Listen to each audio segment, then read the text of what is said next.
Bismillahirrahmanirrahim. Assalamualaikum, Prof. Okay. Salam. Okay. How are you today, Prof?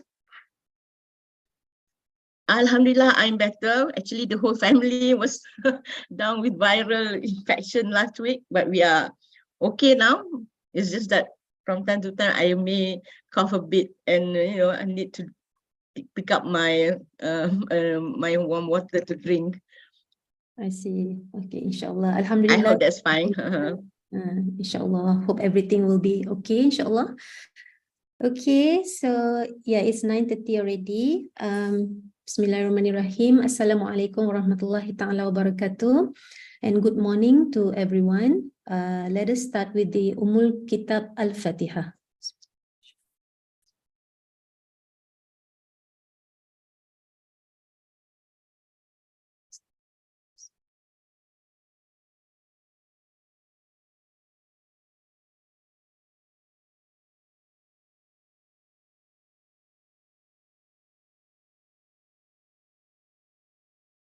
Before that, let me just check if Prof. Mira is already in.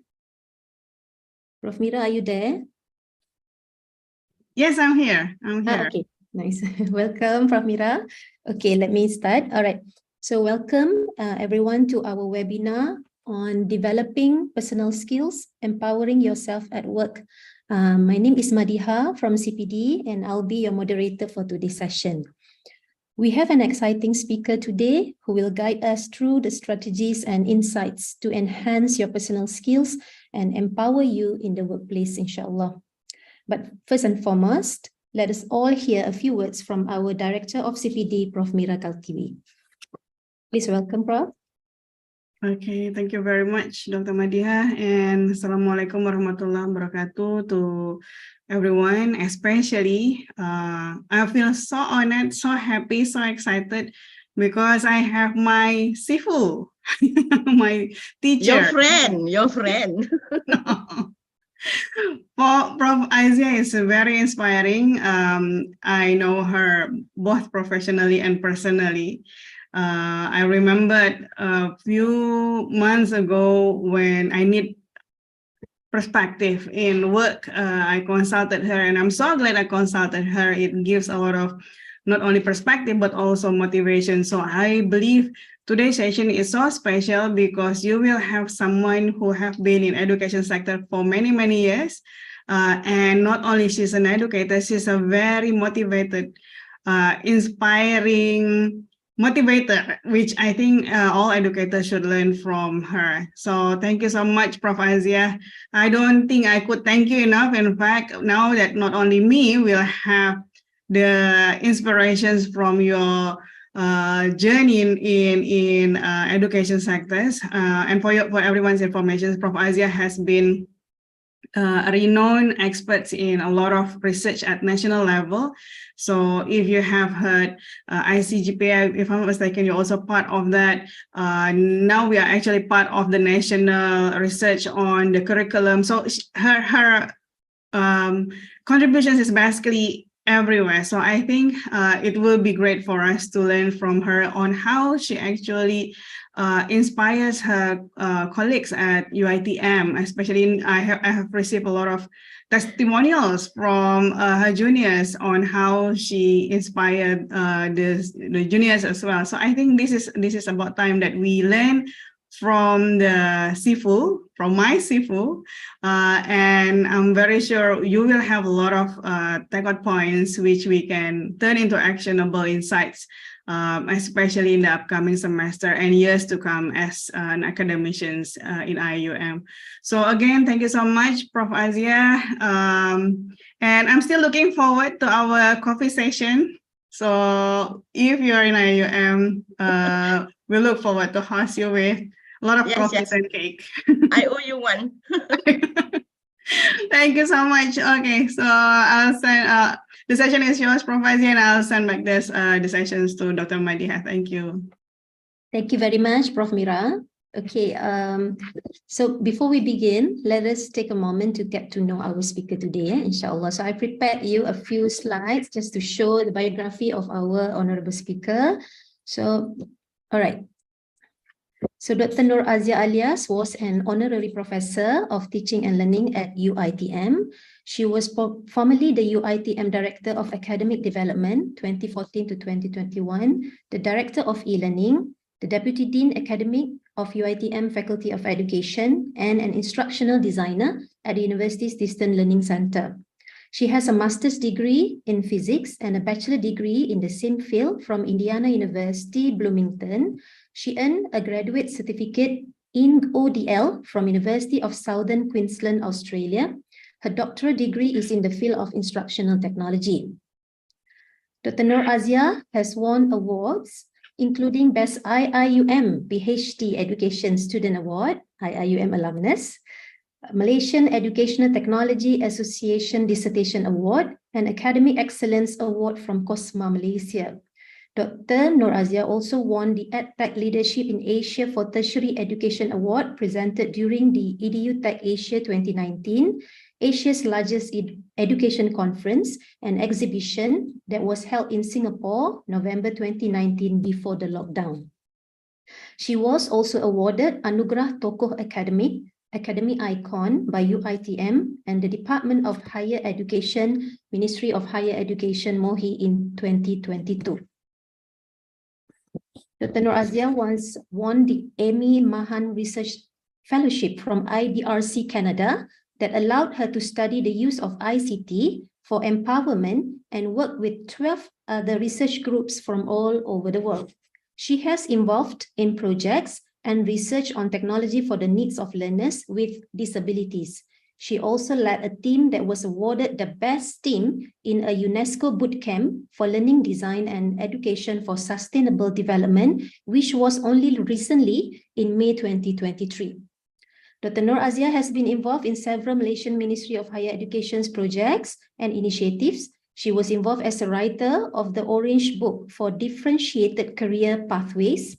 She sat in committee at the Ministry of Higher Education level, namely the Strategic Committee for MPU, General Education, the Committee for MOHI Excel Project, the Task Force for Globalized Online Learning, the Panel for Redesigning Higher Education Award, ACRI, and the panel for the conceptualization of HICO for teaching and learning, among others. Now, relating to the topic, let us understand why developing personal skills is crucial for self-empowerment at work.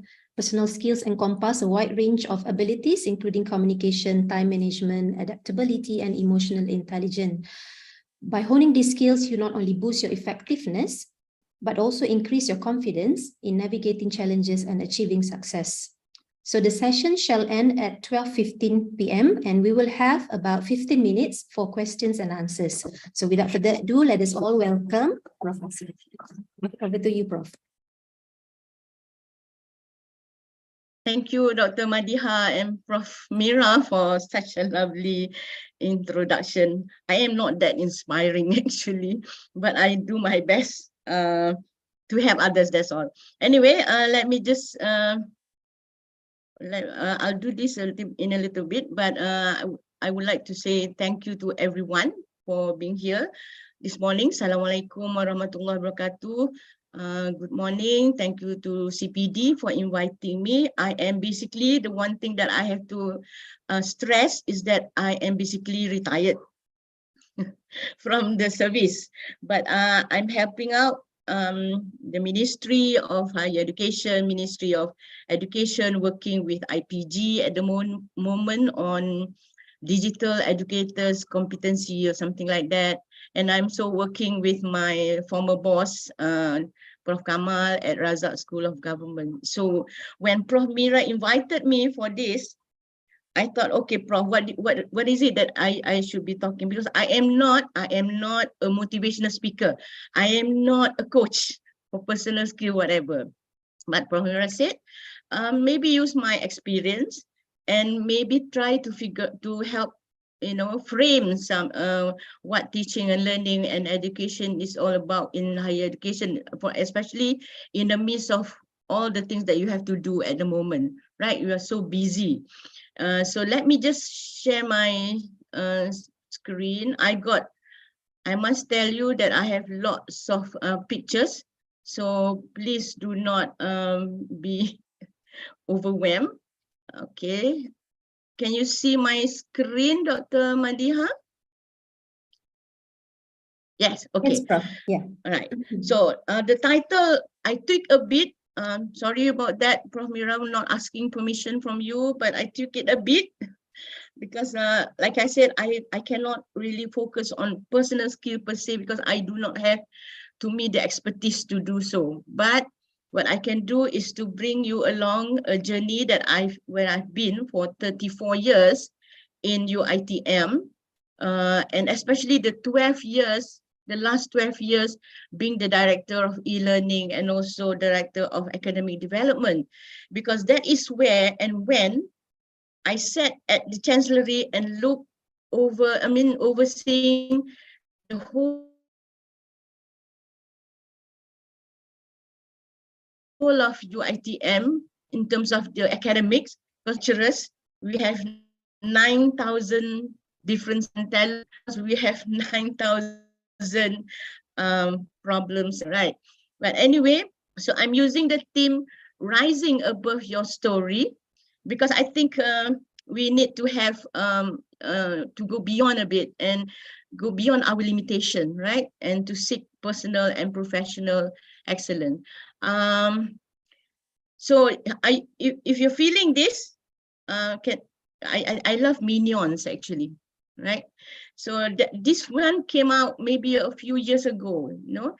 This minion said, waiting for someone to just call me and say, hey, pack your bags and let's go to Paris. I'll explain on the way. I do felt this. I did feel this all a couple of times during my when I was in service, because you just feel like, please take me away from all this, because everything is so not so stressful actually, but stressful, but you know, it's like I don't have enough time for everything, because especially when you are at as the director of academic development, for example, for that such a big university, the meetings will start as early as 8:30 to 10:30. You will have one meeting, and you have another meeting at 11 to 1, and you will have another meeting at 2 to 4, and another meeting will start at 4:30 to 6:30, and that will be the end of the day of meetings. And then you need time to look at whatever you have done during the day, and that you will do at night, and tomorrow morning it will start again. So I understand how this, our lecturers are feeling a little bit overwhelmed when it comes to doing a lot of things and people are expecting things from you. So sometimes you're thinking like, is it the world that's busy, or is it just me or my mind? But when I have time, now that I have time to slow down a bit, let me tell you, I think that actually the world has gotten to be a bit busy for you compared to where we were like 5 or 10 years ago. So for the next 1 hour, 1.5 hours or so, I'm just going to be, like, let's have a sembang-sembang kind of thing, not too much of theory and giving you framework, whatever, just so that if just in case you have some nagging question or even an opinion, you can even stop me and we can discuss a bit if you want, right? So the agenda should be very loose actually, it's not cast in stone. I would like to bring you through the challenges first. When I was in UIA, when I wrote my dissertation, I started my problem statement with the first sentence being, the aim of this research was to something like this. And the examiner was saying, why do you start your problem statement with the aim? Because normally we start with the problem. The British normally start with problem, but Americans go to the aim first and then tell the world why they are doing something like that. It's interesting, actually, it's culture. But in this case, I'm going to do that again. We go through the challenges, see what's happening now. And there is one term in Bahasa, we call it kewibawaan. In English, it's authority or credibility of the academia. And that is one concept that we are the academic professor Malaysia is bringing to the ministry, and the ministry is actually going to work on this this year, kewibawaan academia. So we are going to talk a bit about that. And the 3R, you know, 3R has been there for so long: respected, relevant, and referred academics, right? So touch a bit about professional competencies, just a little bit, and see what is expected of an academic. I am on the basically in the TNL track. I got my professorship based on my teaching and learning, because we have tracks in UITM. Even in 2012, 2011, we already started with that. Okay, but I'll talk about that later. And let's go through some things that we can do. Like I said, I'm not a coach, but I'll just share with you what I have done.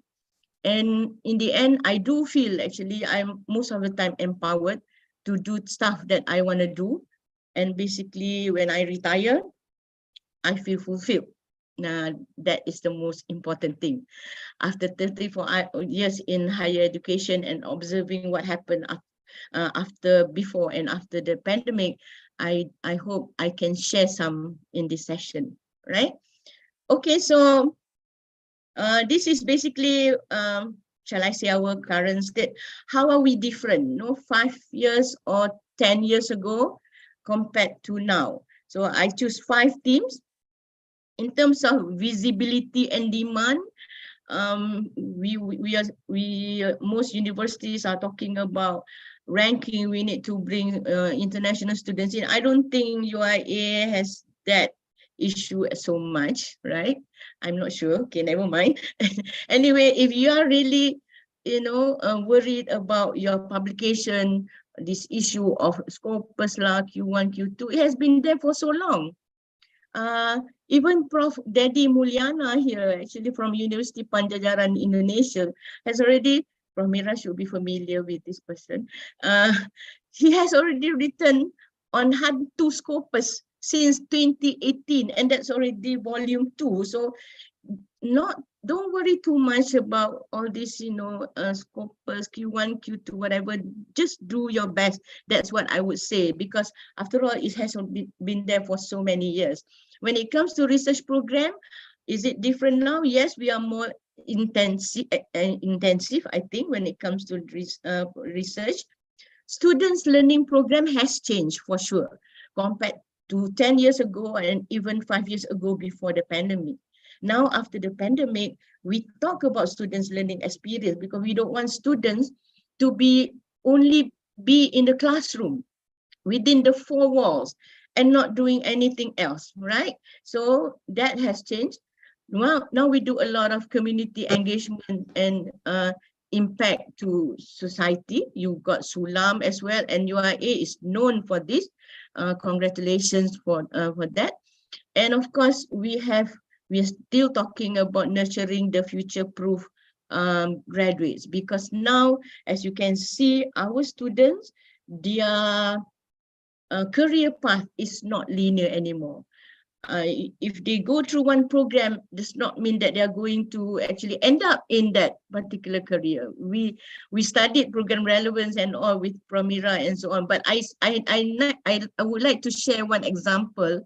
In my university, I have one case a few years back. We have this medical student. She went through the 7 years. She graduated, actually. She finished her exams and all.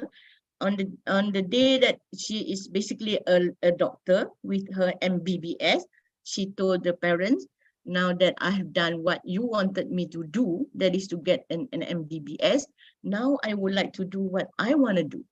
So she actually embarked on a journey, on her business. She's got business actually already building up during her study years. So she just, I don't think she continued with her medical career. So see, don't be surprised and don't be irritated if students don't want to come in the university right after SPM. They want to do many things first, So like I said, the career path is a little bit go back forth and so on. Okay. I hope UIA, none of you are doing this still. Because this is like 10, 11 years ago, where now maybe even back, way back, right? Where we put our content, we are the one holding the content. So we go to the lectures and we keep writing all these things on the board, and the students taking notes. It's not happening anymore, because we used to. Okay, one of my friends, she was in University Malaya, and she actually described one of the professor coming in with a chalk. I am from that generation where we still use chalk and blackboard. So the professor would write on the blackboard, didn't say anything, right? And the students will copy, go to the next column, write on until the end of the board, and then go back to the start of the board, erase, and then write again until the end of the session. So basically, professor did not say anything. The students called him Professor Bisu, because that's what he did. Just give content, right? But that's not what's happening anymore, because we've got AI. We all know about AI, and I'm not trying to promote open learning here, but I was given the folder when I went to UNIZA last week, actually. And it's interesting, even open learning has that assistant, the AI assistant, that will actually get you to basically generate content in a matter of seconds, where you specify your topic and subject area, your activity, and so on. You can do that very fast. Okay, so it's not like it used to be, where you prepare your lecture, you took hours, and trying to get things done before your next lecture. You've got AI to help you. I bet everyone has tried ChatGPT. Okay, smile, that means yes. Okay, at least you must have tried if you are not yet best friends with it. But there are many AI tools, and even ChatGPT has lots of plugins, right? I'm already, like I said, I'm not teaching anymore, so I don't do that a lot. I use ChatGPT to help me figure out certain things. But if you look at some of the plugin, for example, Scholar AI is one of the plugin. It can actually search over 40 million peer-reviewed scientific papers. And you can give prompt like, give me extracts on the latest research on heart disease. And voila, you get that.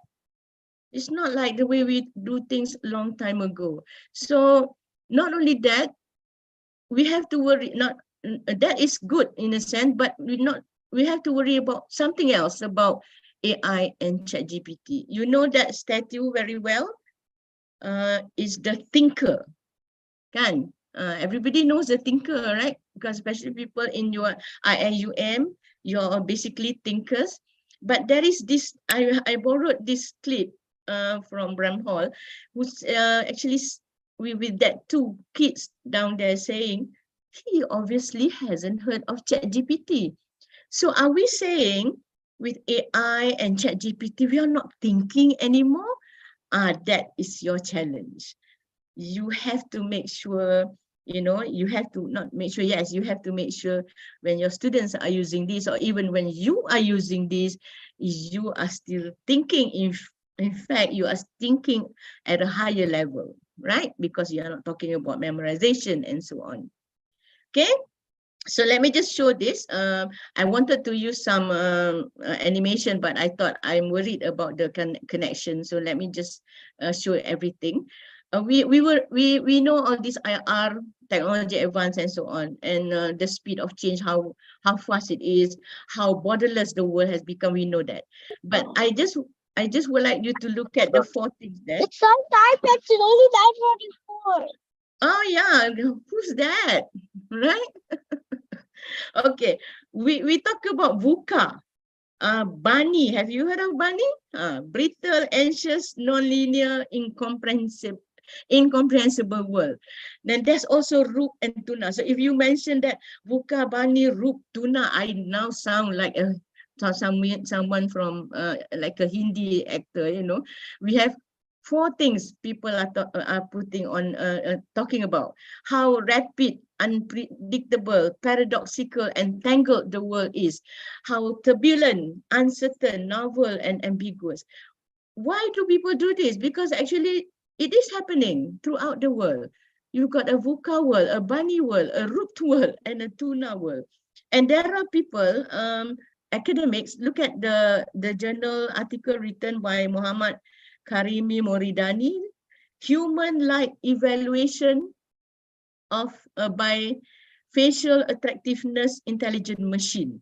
So we are even researching that, because now beauty pageant are using AI to score attractiveness. You know, maybe it's more objective compared to a human. And we also have all these people, not people, the humanoids and the robots and so on. I'm not sure whether you are familiar with this. There is a conference in Geneva in May this year, a summit actually, is called AI for Good, where they invited about 50 robots and humanoids to attend with the expert, with the academics, all as participants of the conference. They got about 50 robots. Grace was there. If you know Grace, the robot that was built for nursing. Sophia was there, right? And from Mira, there's also a Mira robot. I just realized that. Okay, there's Ida robot, and there's a Desdemonia robot, and so on. There's also the latest, it seems that Amika is the most advanced robot at the moment. I'm not sure. I think people from ICT will know this for sure. Dr. Madiha will probably know this.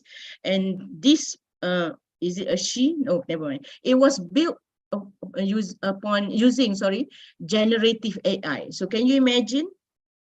With ChatGPT, you can you have a conversation with ChatGPT, and you can even have a conversation with this robot. So during the conference, they had a plenary session where they have robots as the plenary speakers, and they have questions and answers with the robots. Interesting one, right? And this is my alma mater, Indiana University. They have Iris interactive robot for Ikigai support. Why do I highlight that? Because robots, all these robots that they build are basically to help people, right? So like Timio here is to help people discover and practice digital technologies. So I'm showing all this because I get excited, even though I'm not teaching anymore. I get excited with all this. If we even get excited when that robot came and sent us our food at the mama store, right? So imagine if you have Iris and you have Amika running on campus one day. In terms of curricula, if you've not heard of this, I'm sure you've heard of this, because like 10 years ago, I was an examiner for the UIA thesis of this particular lecturer. She's a lecturer now, who did a project research on a virtual world, and she did Second Life. Now it's metaverse. Look at that picture here. You can see students actually learning Euler number, math, I guess, on the beach, sitting on mats. Of course, they are not really on the beach, but those are their avatars, right? People are using metaverse to learn, platform to learn. So I also know that I couldn't remember the name of the person. Somebody quite well known actually did a metaverse, a birthday party on metaverse. So the son and the friends came in onto the platform and had a birthday party, and they love it because they get to be their to be their avatar, you know. And when it's avatar, you can be anybody you like. So there's a little bit of issue there, but there are things those are things that's happening, and your students may be involved in many of these, right? So when it comes to assessment, now that we have all this AI and so on, as lecturers, the challenge is now with technology, how do you incorporate technology into assessment? I mean, with just take ChatGPT, and people were saying, now you cannot be using essay because students will just click and prompt and generate in within 5 seconds. So they are saying, now you assess higher order skill. So now you have to think of how to assess higher order skill. Use authentic assessment. Now you have a challenge to use real world situations, scenario-based learning, case-based learning, and so on. And there's also the challenge of standardization versus individualization, right?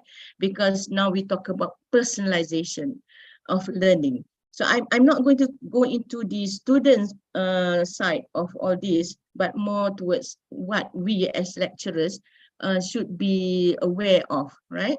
So the old measures and the new measures, you need to be aware of that, because you now need enhanced assessment literacy to design, to administer and interpret assessment.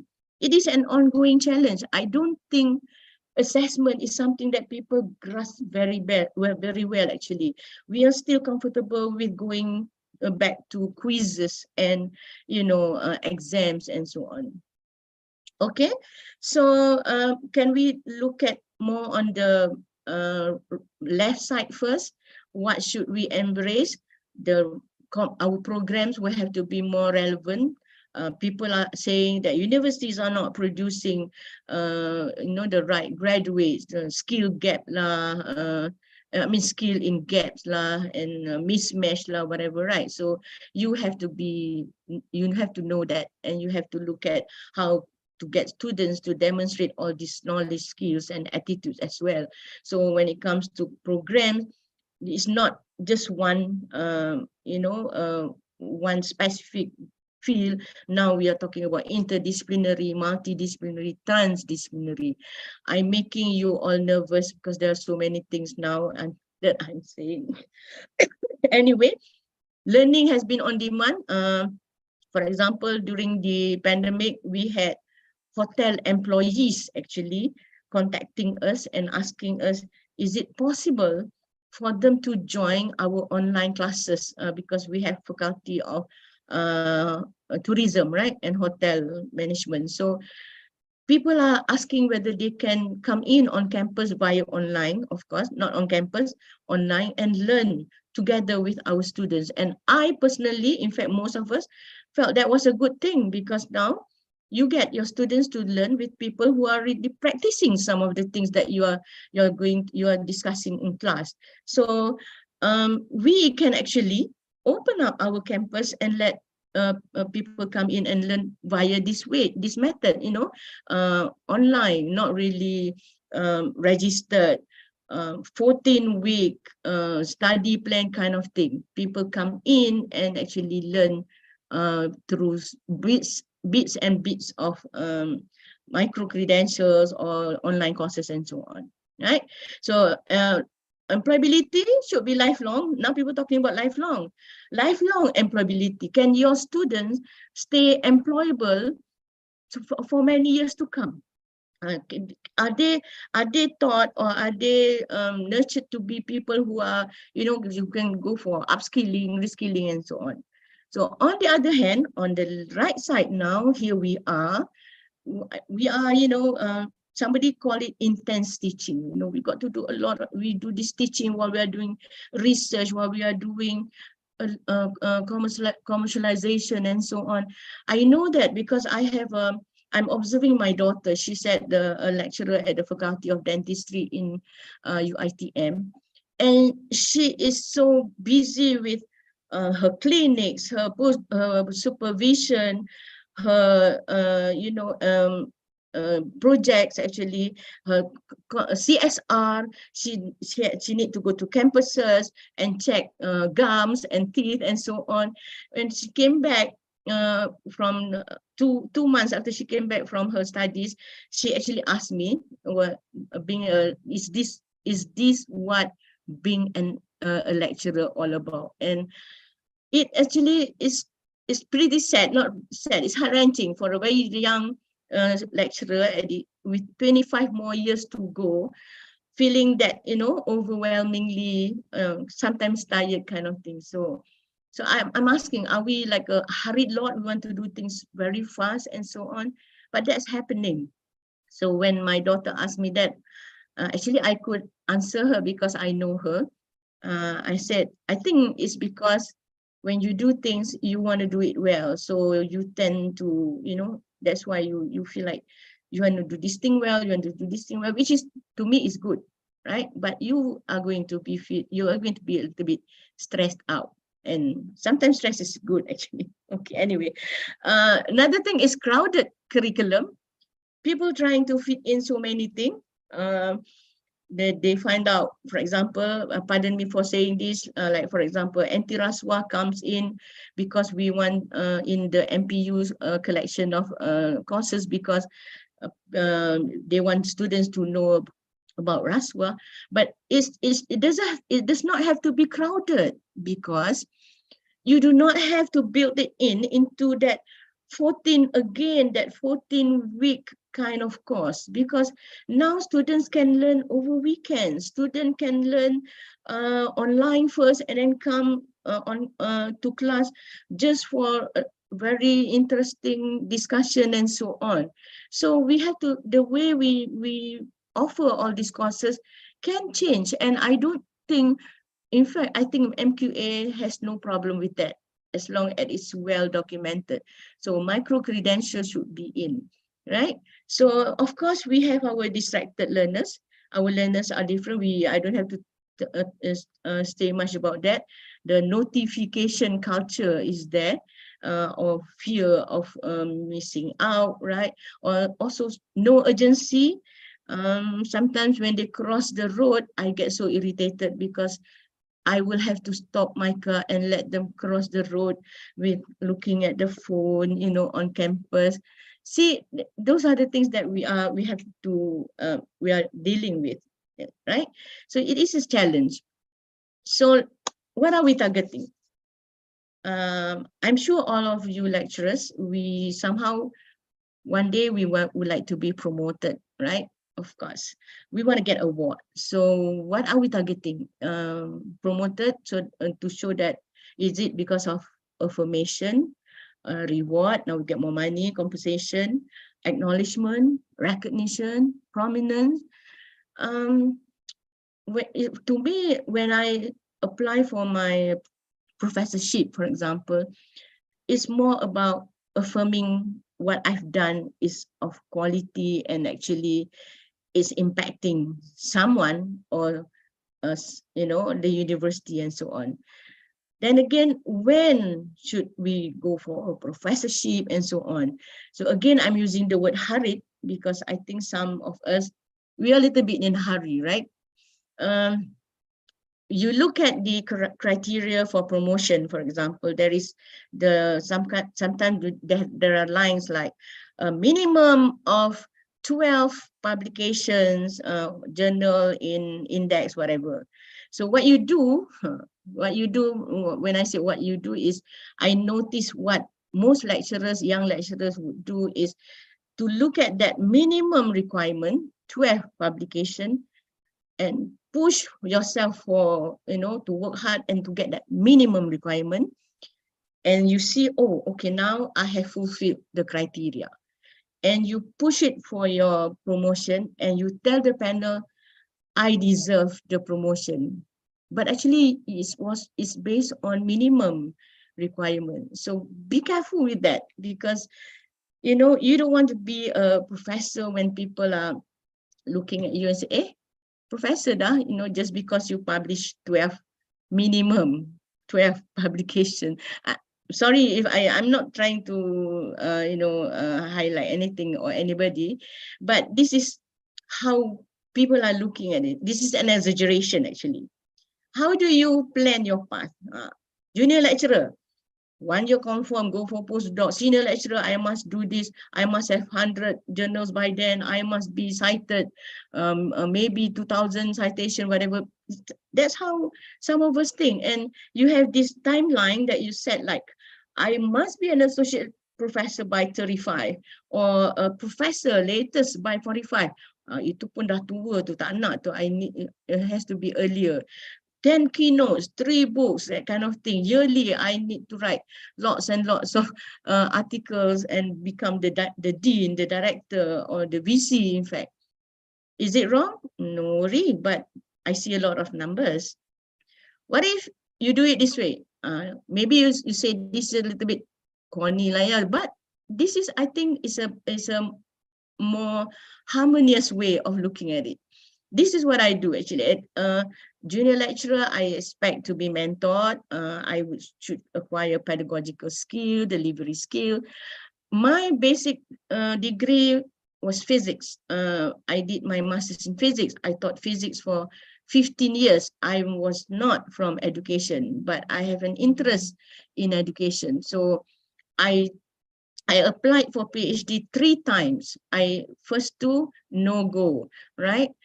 Only the third one that I managed to get into UIE.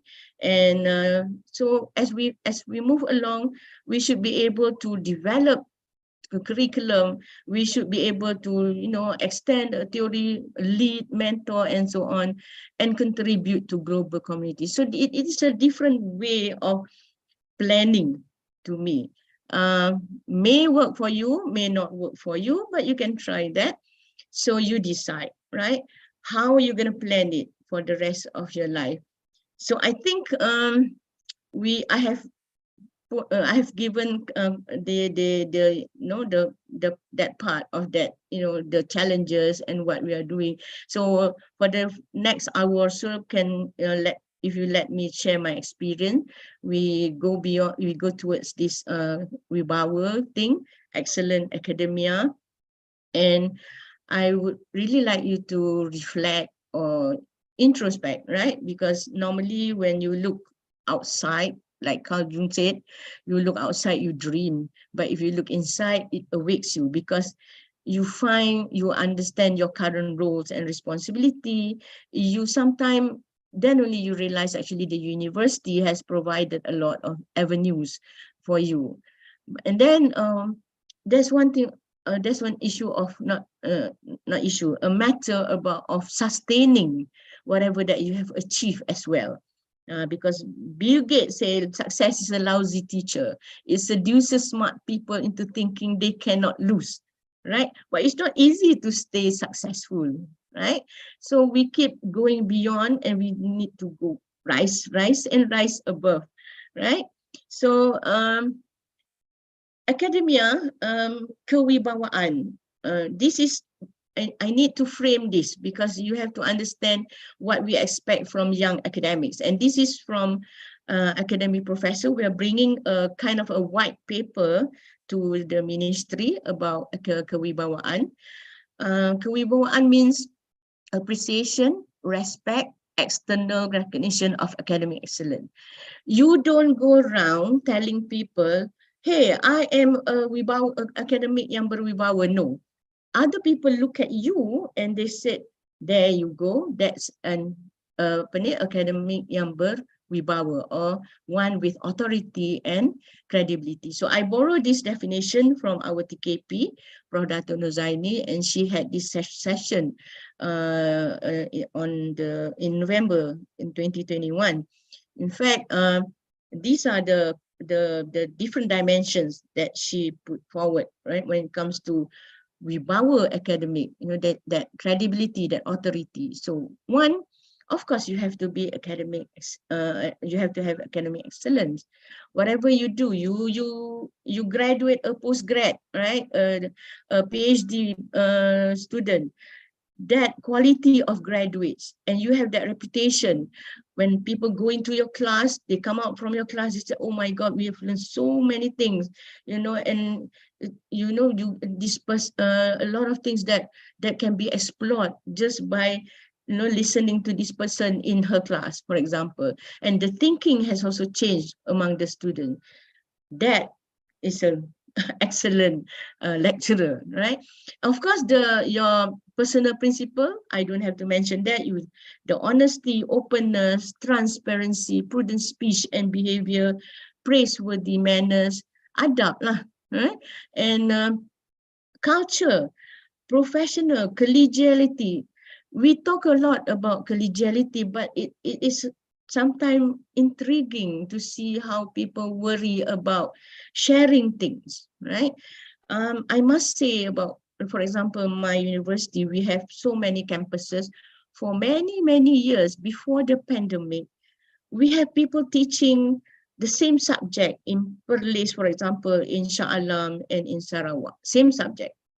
But we did not share content. Why is that? We did not. We will do things on our own. So a person will spend hours in Perlis, another one in Shah Alam or in Sarawak, actually doing the same thing, whereas we can actually share that, right? And of course, you have to have your certification and your professional being skilled and competent, and that leadership is important. Leadership means ketokohan, authority in the field. What is your field? My field is instructional technology. Do I have authority? Ada tokoh, right? Can I be considered a leader in the field? Which is why sometimes we go for awards, because we want to see whether we can actually fare or be at the same level as people, especially at the international front, right?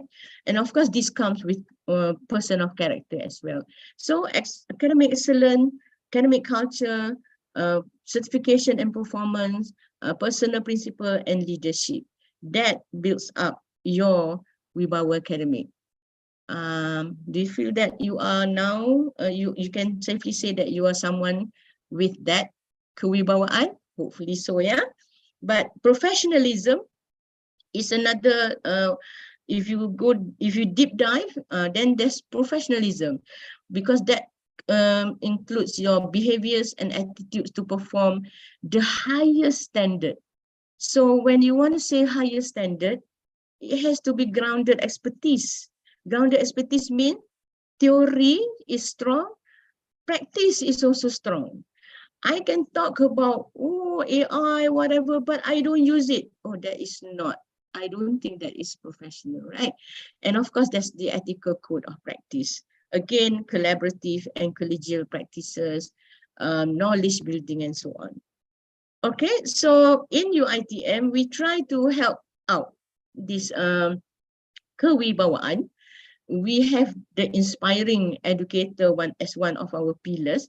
So we have code of practice. We got statement of principle for UITM academics. I work on that together with my TNCA and a few professors. It's there, and we are really hoping that people look at it, you know, because it's simple things like whether your students' work should come, your student's name should come first before in a publication, or should it be yours? That kind of thing is there in that statement of principle. And of course, we have what we call student feedback online, professional pensyarah and TESA, which actually assess your teaching. So we now have 3-way of evaluation, teaching evaluation: the peer, propen, student, SUFO, and TESA is self-evaluation. So the lecturer can have an index for teaching excellence of all 3. So it's interesting because we notice self-evaluation and SUFO actually correlates, right? Students say you are good, you feel you evaluate yourself as good, but the peer thing is a little bit worrying. That was 2 years back. I think things have changed by now. The tendency of people, when peer, sometimes you send the head of department send some senior to sit in your classroom and watch you teach actually, and that requires a little bit more refinement. Okay.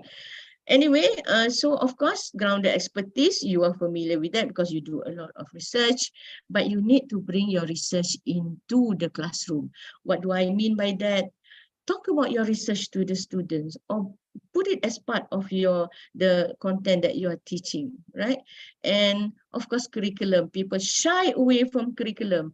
Tak nak buat curriculum, tak nak buat curriculum review. Too many things, too many documentation. But it is the heart of academic. If you're in charge of a course, it's you who's supposed to improve it.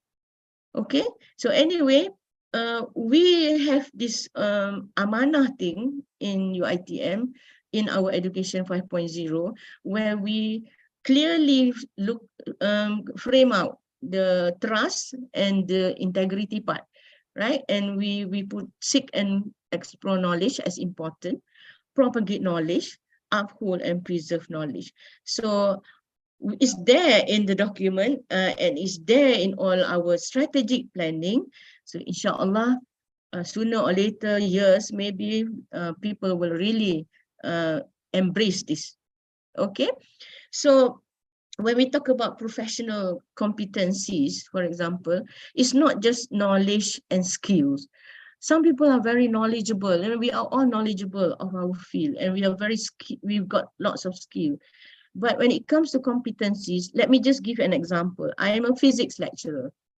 I know a lot about physics. I do research in physics. I know the latest advances in physics. I can deliver well, you know, in terms of skill in delivering. I can handle the lab very well with the students and so on. But I don't go to class. I ponteng lab and so on. So despite all the knowledge and skills, you've got this issue when it comes to attitude and behavior. So are you a competent lecturer? You are not. Even though you are knowledgeable, you are very skillful. Maybe you have lots of experience, 20 years already in the university, but you know, you don't care about the students. Sometimes you go to class, sometimes you don't, and that kind of thing. So you are not competent. Should you be promoted if you are in terms of only your knowledge and skills? No, actually, right? So think about it. I'm not going to go deep into what every competencies that's needed, but all this should be in. Okay, so let's map it out. Takut, so many things there, right? So this is, I have etc., etc., etc., etc. down there, because I know you have so many etc.s. Okay, so what is expected? Teaching and facilitating, delivery, designing learning experience, learner assessment, supervision, T&L innovation, and then there's this curriculum design and development, content development. Now it's easier, like I said, student development, and you need to be, you have to manage, right? Do admin work, leaders, you need to do community engagement, of course, publication, research. What happened is, the tendency is people tend to concentrate here, because in the criteria for promotion, this is very objective, right? How do you do this and get promoted? That's something the university will have to really plan out and make it clear, right? So with all these things, how do we do it, right? So I borrow this guy, you know, The Rock, right? Dwayne Johnson. He said, I will give credit where credit is due, but I'm not going to applaud a fish for swimming. So if you go back here, and somebody was telling me, I've been teaching 18 to 20 hours a week for so many years, I deserve to be promoted. But the thing is, you are only doing, you're teaching, which is you're swimming. For a fish, you're swimming. What we need is that going above and beyond. How do you go above and beyond teaching? There's a lot of things that you can do, actually. So in order for you to be referred, respected, relevant, it's not about just swimming like that fish, but to go beyond and above. Penat ke? InsyaAllah no, right? Okay, so we had this the career pathway thing. Dr. Madiha mentioned that I was involved. It was very how do I say, invigorating thing, part of my one of the project that I love actually doing this orange book. But I don't think many universities are actually applying it, but they should, because people are different. People have different talents. So we actually have this long time ago. That's like 8 years ago, 7 years ago, where we have already spelled out inspiring educator, accomplished researcher, experienced practitioner, institutional leader. And when it comes to inspiring educator, it's not just about teaching 18 to 20 hours per week. You still need research, you still need publication, right? You still need creativity and innovation in teaching and learning. But the focus is a little bit different compared to this researcher here, for example. Okay, so let me share with you, there are to be excellent, right? In teaching and learning, there are things that sometimes students said that you should take you should pay attention, actually, right? So I want to share this. This is in 2011. You know, I still keep all these things that I did during my deputy dean academic term. I believe for teaching excellence, the student should nominate you. Basically, it's not that you cannot nominate yourself, but students should nominate. So when I was a deputy dean, I did this. I push out all this application for students to nominate their lecturers based on nomination statement. We filter out and award our lecturers. So look at some of the things that the students wrote in 2011. Right? So this person is a dedicated lecturer. She's understanding and patient when dealing with students' difficulties in understanding a topic. Makes learning easy. Okay, the second one, she's a teacher who inspires us to be a better person and teaches ourselves. Okay, I hope she will continue to touch more souls. These are all from students, verbatim. I did not change a bit because I extracted what they wrote and put it into a file. I've never met a lecturer who prepared the handout every time he comes to class. Students love that. Students love to see you are prepared. The notes are perfect enough to make us understand the learning process. I also read a blog from his former student, who's studying in the UK, and she praised him so, something like that, right?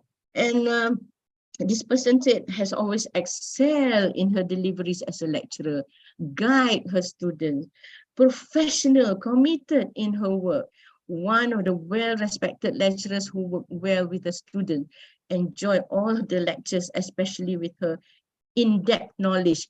Students see you, your knowledge, your research that you have done. This person must have brought it into the class. So that's why the students can see your knowledge. That was in 2011. So during the pandemic in 2021, we actually had we call it ODL award. And we did the same thing. We asked for a nomination statement. So there are so many. I got thousands and thousands of nomination statements, and I actually went through all of them to understand what students were looking for. So this is one. My lecturer deserved this award because he went beyond effort, right? Keep track. This person was very impressed with the lecturers, the way lecturers took care of the student. Frequently contact us through WhatsApp, call us personally, and so on. Prof is passionate about the process of teaching and can be seen through his effort of teaching to the student even during online classes.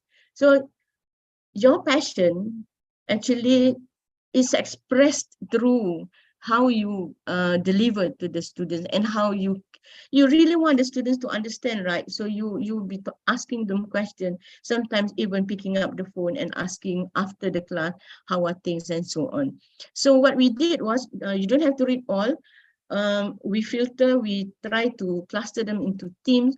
We noticed that in teaching alone, excellence is about dedication, motivation, empathy, and that structure thing, right?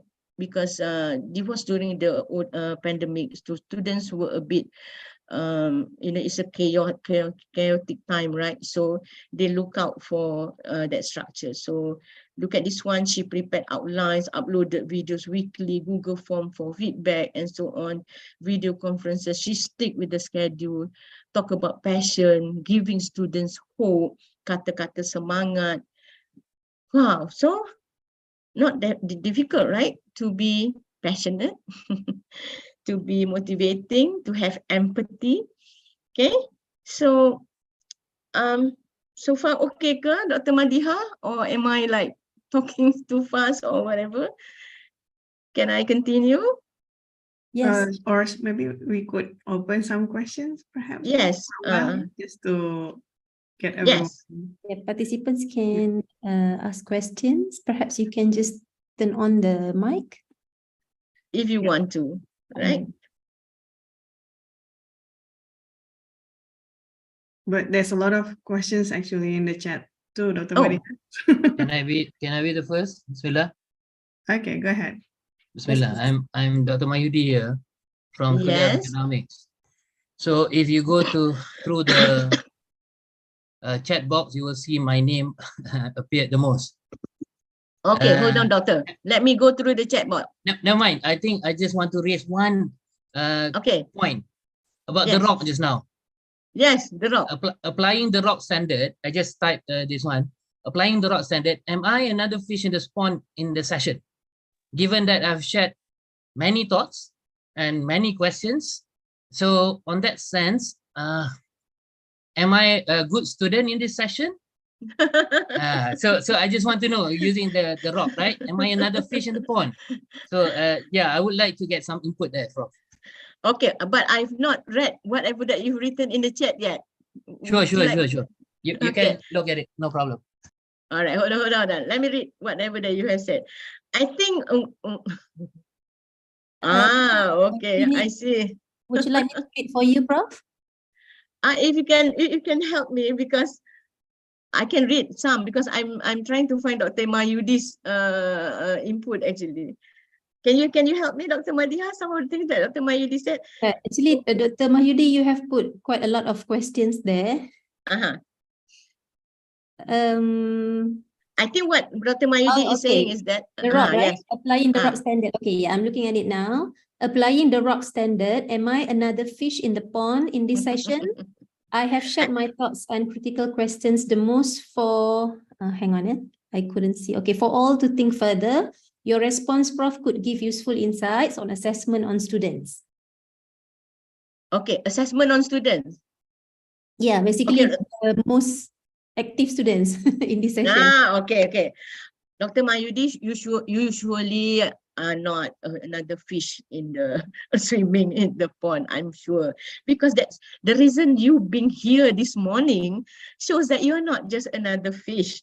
Because another fish will probably have no interest in being here or trying to figure out how to do things better.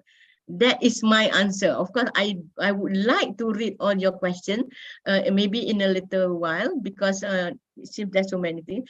And even when we have young lecturers, there will always be somebody who's different from so many from the group, right? For example, they're just not somebody who just go to the classes and just use their PowerPoint, spend 3 hours and say, I've done my share.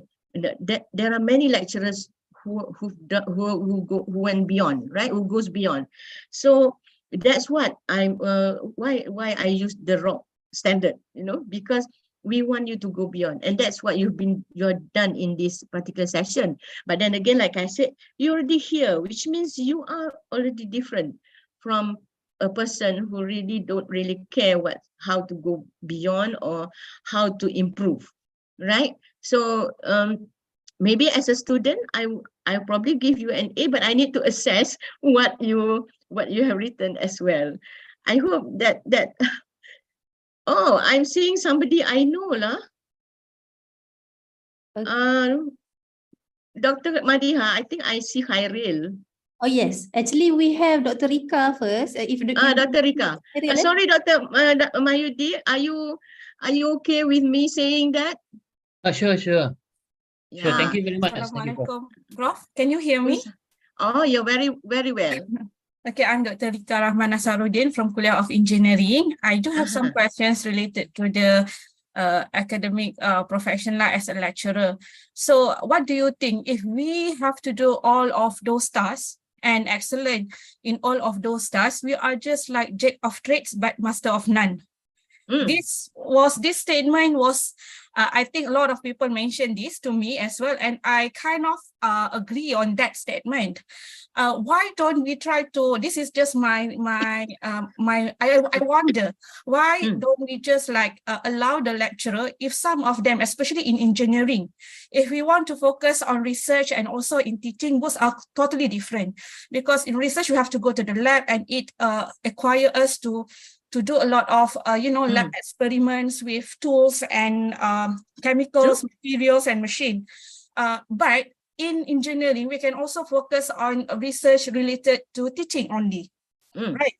Okay, like engineering in education. So if somebody would like to just focus in teaching because they love teaching, so can we guide them to focus on engineering education rather than they have to apply for grant and so on to do research? And some people who love research, they need more time to go to the lab, to find sponsorship from industry and so on, to find problems from industry. So I think that for certain department or certain faculty, being jack of all trades is okay for them. But I do believe in my kuliah to be that we will be master of none. Okay, so what is your opinion on this, and how can me as a young lecturer, I think I'm still young, 5 years, still young lah, very young. Yeah, to strategize on this, because when I have collaborator from industry and I have to meet a lot of people in industry, I don't have much time to focus on my teaching.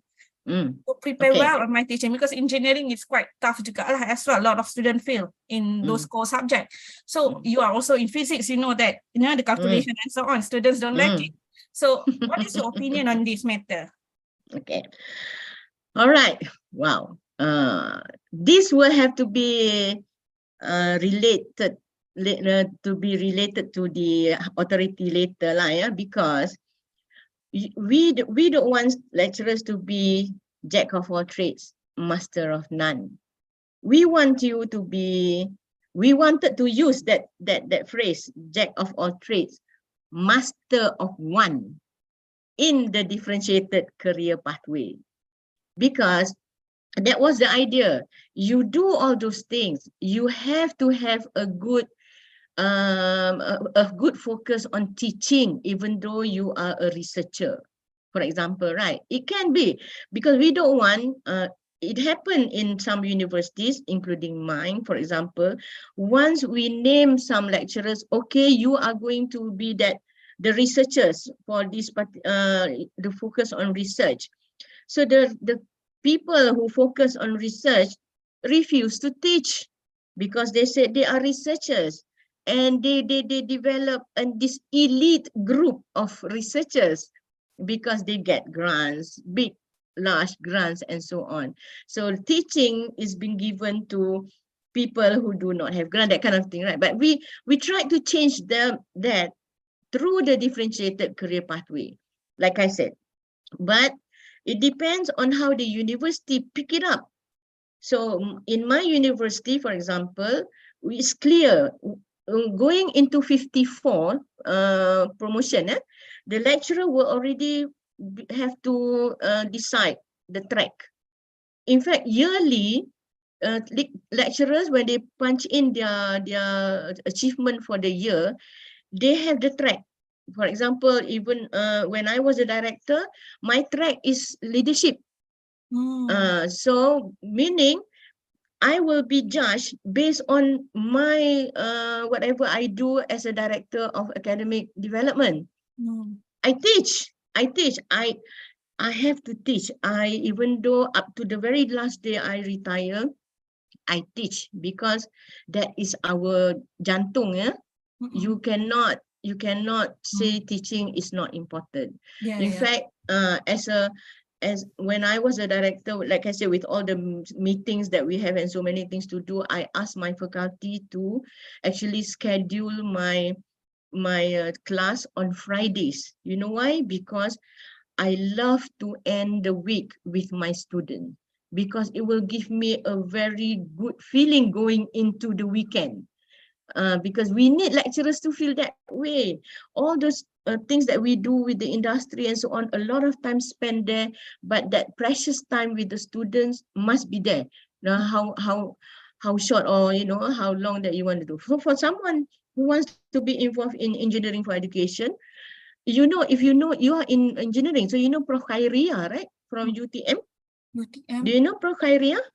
UTM. No. Okay, Prof Khairia, it was very difficult actually for her, not very difficult, it was a little bit difficult for her to get her professorship because she was doing engineering education, because people were looking for engineers in research, engineering research, right? Yeah. But she got her professorship.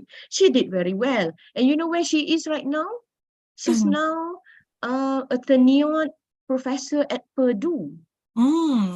Through engineering education. So I think we can do this, but the university will have plans for that and will have to operationalize that agree. pathway, right? Yeah, because sometimes the experience with industry can help in engineering education. You don't want to be in industry all the time, but you need that moment to understand how the industry works, so that when you do the teaching, the information and also experience with industry can help you to make the teaching interesting.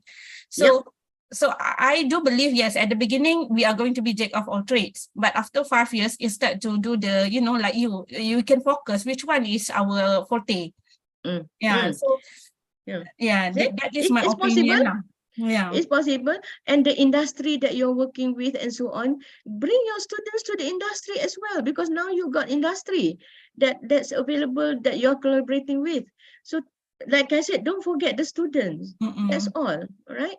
So Khairil, I don't think you have a question, Khairil. Thank you, Prof, for your answer. Okay, Dr. Rika, all the best to you. Yeah. Thank you so much, inshallah. So Dr. Khairil, do you have a question, or I can read questions from the chat box? Yes, I do have a question actually. Okay. Thank you, Prof. How are you, Prof? I'm fine. I know him. We need to catch up. Yeah. Okay. Okay, Prof. Alhamdulillah, I'm now assistant professor, so 51, and I'm actually working towards associate professor, and I'm building my portfolio and whatnot. So yeah, I have more or less this question like Dr. Rika just now, but then again, I'm more of how do you manage your time? Like currently, it's semester break now. I'm working on my research, finishing my research, and I have books to publish. I have community engagement also, and then we have curriculum review coming up, and I'm in charge of the new master program. So there are so many things I know stack up. So from your experience, what is your advice for us to actually to manage our time, to manage our tasks, so that we can achieve the goals that we set for ourselves? Thank you. Actually, I'm going to do that in the next the second part of the talk lah.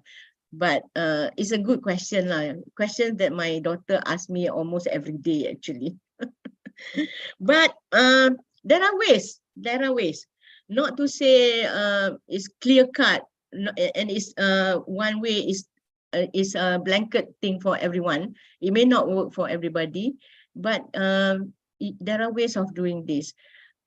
Some ladies, especially as young as Dr. Madiha, I don't know how many kids you have, until one of them falls sick, another one falls, another soon, and so on. It goes on and on. You don't have time. Things like that will happen. But I think I am not a person who actually schedule everything daily, whatever, but I have a routine.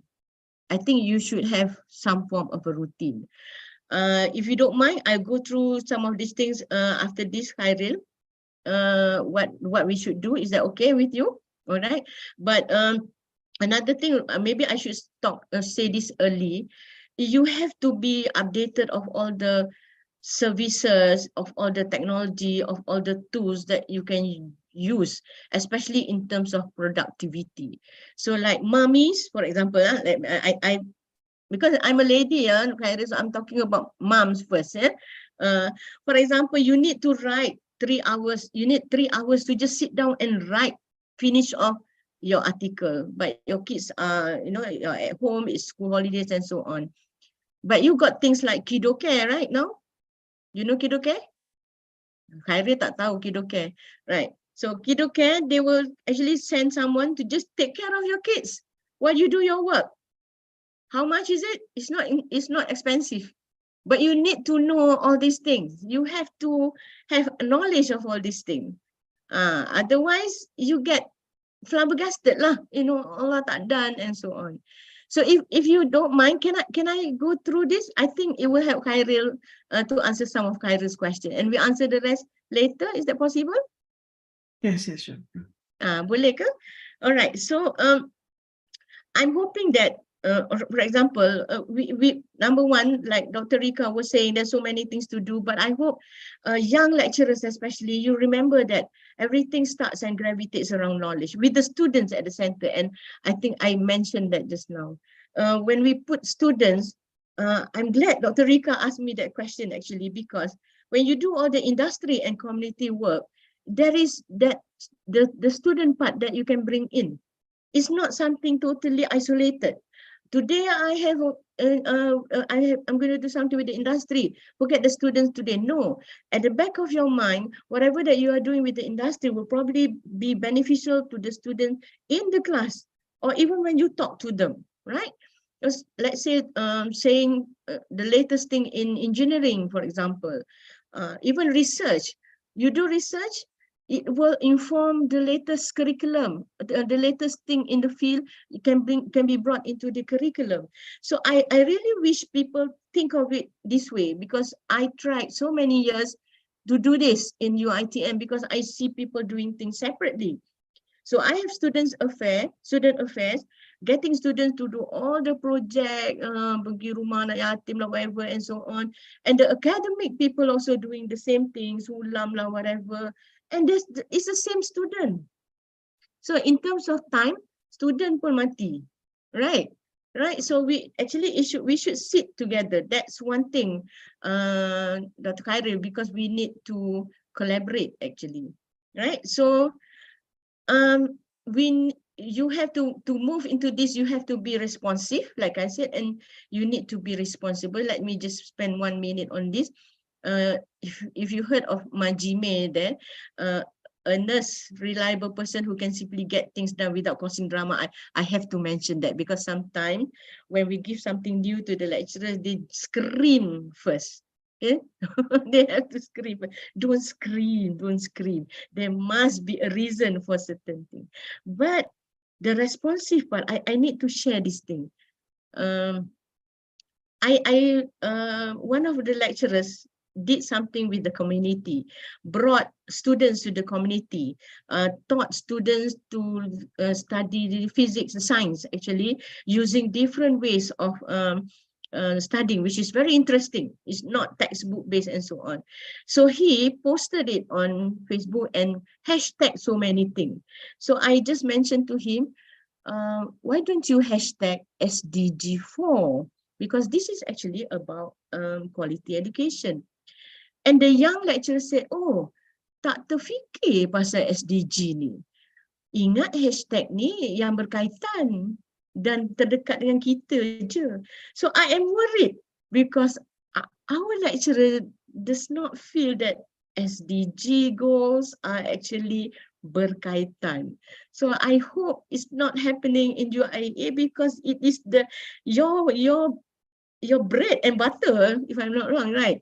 So I was telling this lecturer, it's local context, yes, but you have to have global perspective, right? So anyway, so how do we do this? Okay, Khairil, let's go for this. You know, we still have 24 hours. It's not 36 hours. We don't expect lecturers to have this kind of innovation. It's not going to work anyway, right? So I think first thing first lah. That's why I need to do. No man is an island. We are interdependent. So you don't do things alone and thinking that you can accomplish everything alone. In UITM, you have the university, you have the campus, faculty, kuliah, department, community of academics. You know, that's what I was saying. We have 34 campuses, but people are not thinking of getting other people to be in the team or whatever. So even Einstein said, you know, it's basically you are not alone, right? In all this is to give in what we are doing is basically interdependent on other people. So number one, let's try lah whether it will work on our young lecturers, right? I think number one, you have to seize the opportunity. Well, I put it into 4 now, not 5. For example, you can move from just being an instructor just now, Hajjah, to actually to Murabi and actually to Mujadi. You are better off in this compared to me. So pardon me, do not blame me for, you know, if I lack knowledge in this. For example, you are given the coordinatorship of a course, for example. So the tendency is our lecturer will take it and all right, run the course, look at the test question and then fill in the marks at the end of the exam. You did not do much in terms of improving the course because you don't feel that is part of it. And I mean, you don't see it as research. You don't see of it as innovation. In fact, you can do a lot. No, while you're holding that coordinatorship, for example, you can fashion or formulate the course into something more interesting, right? And you can actually publish. So you can collect data and you can publish. That is what I mean by seize the opportunity. And when you do something, you always try to perform your best. So that's what, even though my daughter said it's tiring, but to me, that's what you should do. If you do very well as a coordinator, one of my younger lecturers actually was given coordinator, what we call used to be Menuju Destiny Anak Bangsa or something like that, where we work with B40s, right, to bring into UITM. So she became the academic coordinator or something like that. So I told her, if you're there, work on the programs, the actual courses that will help to build self-esteem and so on among the students. But if you look at the normal day-to-day things that you do, memanglah you're going to spend hours doing that, and at the end of it, you leave the post and don't feel anything that you've done, anything new that you've done. But if you work on something to help the B40s, you can actually come with a publication. Like I said, you can do research, you can write a book about it. And of course, in class, you do your best. So I think you get this also a lot. Let me just share one from one of my students. Masya Allah, sangat rezeki dan syukur sebab dapat kenal dan diajar oleh Prof. Thank you so much. Kelas yang selalu saya tak nak tinggal sebab your class very interesting. This is one thing that I hold on. When I said to the student, we will not have class next week, for example, some of them actually said, why not? We need class. That is to me already very fulfilling. And it helps you. It helps motivate you despite all the time, the little time that you have. So get the opportunity, seize that opportunity and do your best. And of course, like I said, you have to do this. You have to leverage tech and learn, get all the tools and so on. I'm not saying, hey, you need to know all this, but all over the years, I've used all this.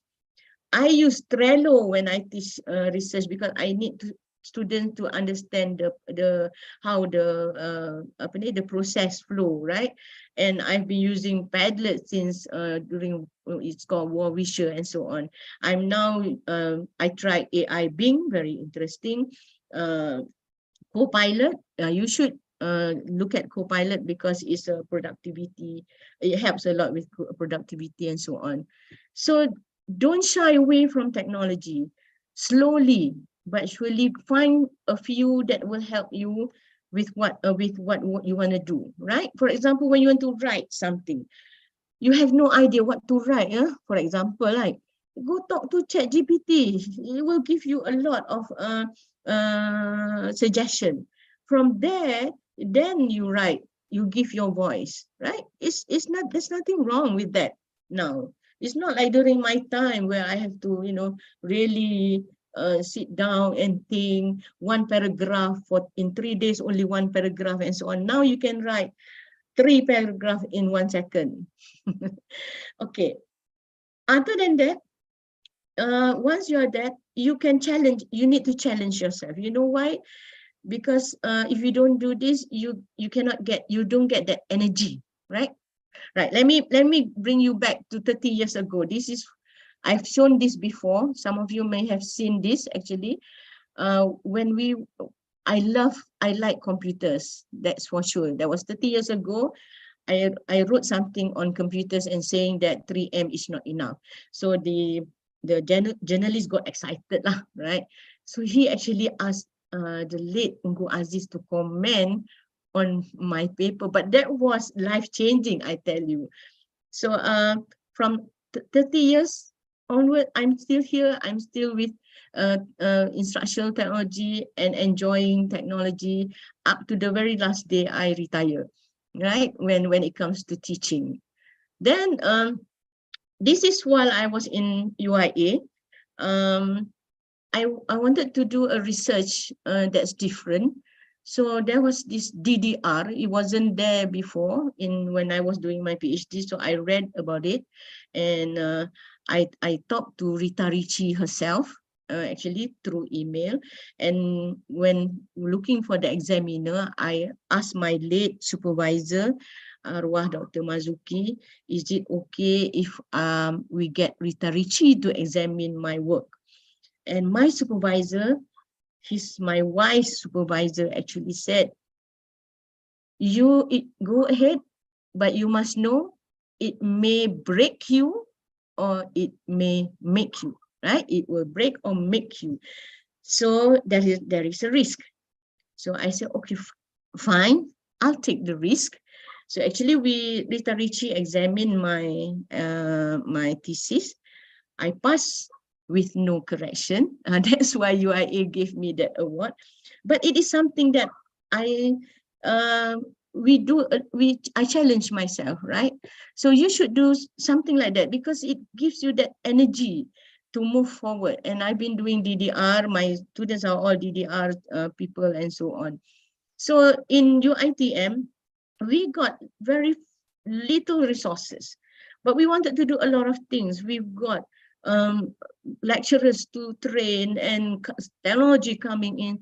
So I actually formulated, sat down with my team and said, let's have a virtual center for learning delivery, right? So that people, we don't have money. We only need maybe a few thousands to get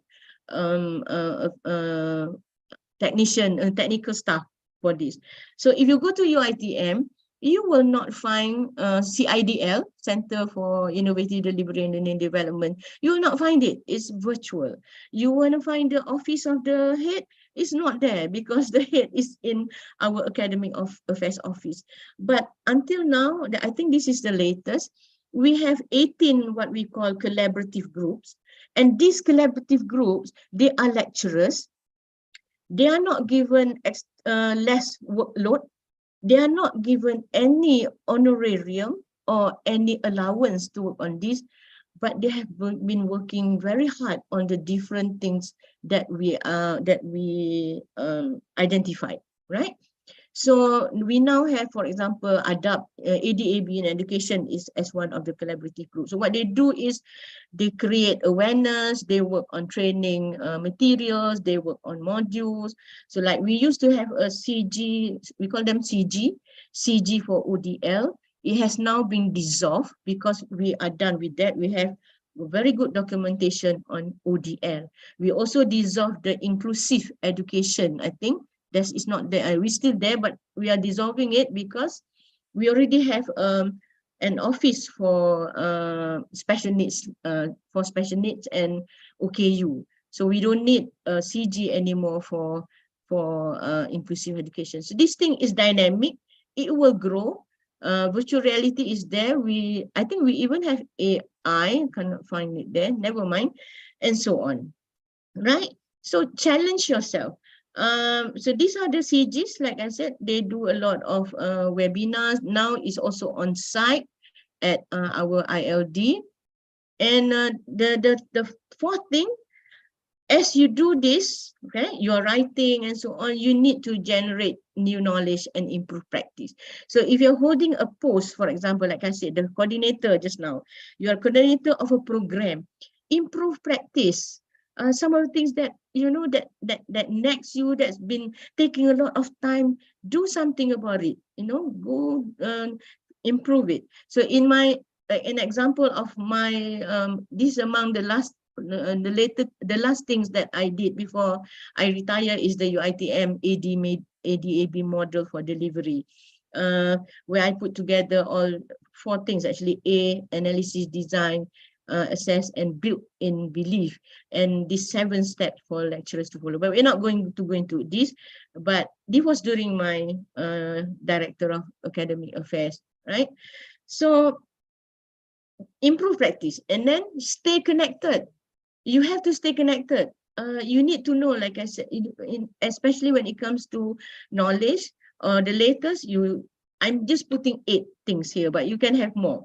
Know what Mohe is doing.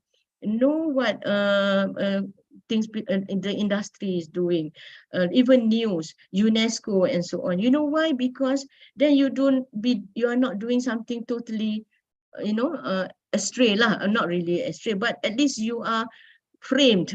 Your work is framed within things that is of interest in the future as well. So another thing is to stay informed and join the conversation. This is something that I followed, and we've got a lot of this also for academy professor. You may want to do this. This is in September. It's a very good series of AI in higher education. Of course, Prof. Abdul Karim Alias, Dr. Tazli is doing a lot of things on that. You can even follow them, but you need to join that because otherwise you don't know some of the things that can help you in your everyday work, right? Then this is another thing. I would say stay abreast of changes in the learning ecosystem. Let me just share with you. I read this one morning. When I opened some of the things that I normally read, I found this about in Copenhagen, 5th grade classroom having weekly cake eating session. It's a common tradition in Danish public school. So while the children are eating chocolate cake, the teacher pulls up an infographic on a whiteboard, a bar chart generated by a digital platform that collects data on how they've been feeling. And I said, oh, well, actually, we thought about that and we've done that. So in UITM, for example, we have our happiness index application. Is it something that is written in my job spec? No, it's not there. But it's something that you think will help the student. And with this, because it collects data from all over UITM, can you imagine how many students data is there? And the students only answer 1 or 2 questions per week. For example, like, I feel like testing new ideas today, the answer is yes or no. That's all. But we formulated it in such a way that there are 4 dimensions. You can measure self-worth and so on, or aspiration, something like that. And campus and faculties can extract the data for their student. You can write paper about it. You can write a book about it. You can even do more research on it. Okay, like for example, why are students not less happier on Thursdays, for example, then you look at it, oh, it seems that for this particular program, the timetable, the schedule is bad on Thursday, that you have to do something about it. So you can even improve practice. See, so these are the things that is orang kata apa, serampang dua mata lah. Yeah? You can do a few things at the same time, right? Just to help you out a bit, you can contribute and help in terms of that motivation, that energy to come in. You can even contribute beyond campus. Try UN volunteers. I tried once. Interesting. Anyway, this is the main thing that I would like to share with you. You need to collaborate. Find that group of people, right? We are better together, like I said. I think I've shown this before in UIA, but never mind, I'm going to show it before. This is one of our framework for collaborative teaching in UITM, because we feel that you can collaborate on content, collaborate on delivery, collaborate on assessment. So you don't have to be doing everything alone. You can have a group of you actually working on the content or on the delivery. So, but it's interesting, like when we had this framework, so a group of young lecturers got so excited. So they got together, they're all teaching the same course. They got together and they had some form of team teaching. So during the week, someone will be teaching, the other two will not be teaching, or maybe teaching just a few hours compared to the normal 6 hours, for example. And they find it, they feel that they can do other things while they're doing this. The interesting thing is, the head of department wasn't happy. Why was that? Because you were saying that the lecturers are actually not doing his or her job. Don't be, how do I say, be open to this, because people can actually collaborate and they can actually help do the grading together and so on. So this is another collaboration that one of my head did in his game design program, where they collaborated on assignment, 5 courses, 1 main assignment. So students, you don't have so many assignments, right? 1 main project for 5 courses. Bring people in. This we did a lot. We did this a lot, right? So you can even collaborate with non-academics. This is one module. It's now a MOOC taken by students. So it's a publication by lecturers and staff from 7 different departments. Counseling, Pusat Kesihatan Health Center, Education, Academy of Contemporary Islamic Studies, and so on, right? Collaboration. In my case, this is a story long time ago, but again, I find this life-changing, so I would like to share. We collaborate to publish. I do a lot of publishing books. Because I love to write chapters. It's not easy to write chapters compared to a journal article based on some data, right? So I did this with people from all over the world. Luckily, it was on the, not luckily lah, it was on the island of Greece. So it was very nice, actually.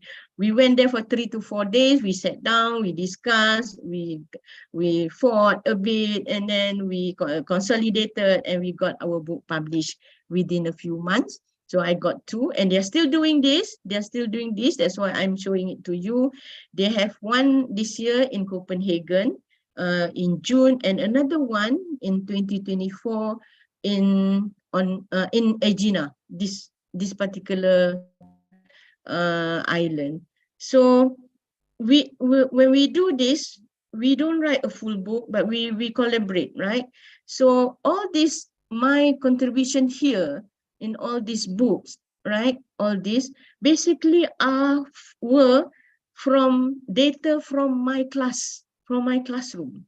What I did in class, I rewrite, I put in the theory, because every time I do something is grounded in on theories actually, so it's easy to put it into chapters. So they're basically there's no grant there. If you're asking me, what grant did you get for all this publication? No, zero, right? But I got all these things. And this is the latest cases on responsive and responsible learning in higher education, published in 2023. Okay, but the good thing is, once you collaborate with these people, they will come back later to you and help you with other things. So these are the people I work with in Greece. I met Klaus in Copenhagen last year, and this guy actually welcomed my students to Plymouth, University of Plymouth, where my students spend actually learning something in education and Steiner Waldorf education with him. And this is my friend also from during that time, and she was also working with me on the last book. Now we are old already, can you see? We have aged, but we still keep in contact, right? It's not something touch and go, you know, we grow together, and it's just nice actually to have people working with you throughout, right? This is another one, UIA student, Dr. Sharuk. I did something with her a few years back, and she helped me with the book, with the latest book, and she actually put something on Facebook about the book. This is helping the visibility of the book, right? So she's now in Berlin. I'm not in service anymore. Otherwise, I could have done something with her in Berlin as well. Anyway, this is one, collaborating on research that people sometimes don't do because you are worried about, for example, I want to collaborate with UKM, with UIA and so on, but somebody said, you make sure you are the principal investigator. Otherwise, the grant will go to UIA. You have that worry. But actually, collaborating on research is very, very fulfilling and helps a lot. So when we got the grant for national research on digital education, we got a few UIA lecturers helping us, Dr. Haniza and Dr. Sulaiman as well. So we were thinking, in order for us to do this fast, especially, we need researchers nationwide. So we cannot be saying, oh, let's do the 5 of us and then just get RAs to go all around Malaysia. No, we got 74 researchers nationwide. We opened the invitation to all UiTM lecturers in all the campuses, and they came in to help. We finished it, and now you know why UiTM normally will get this kind of research. Like, for example, Indeks Keselamatan Sempadan Negara, for example, because we have these resources, and the collaboration is among like almost 100 researchers nationwide. See, you should see some of the reports, some of the team have written. It's very good because we got lots of input from different sub-teams, right?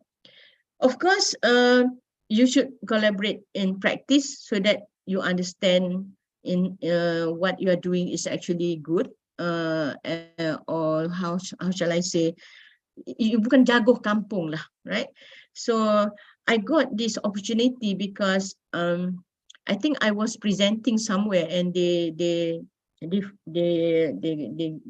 got my name, and I get this opportunity to actually review a program for Harriet Ward.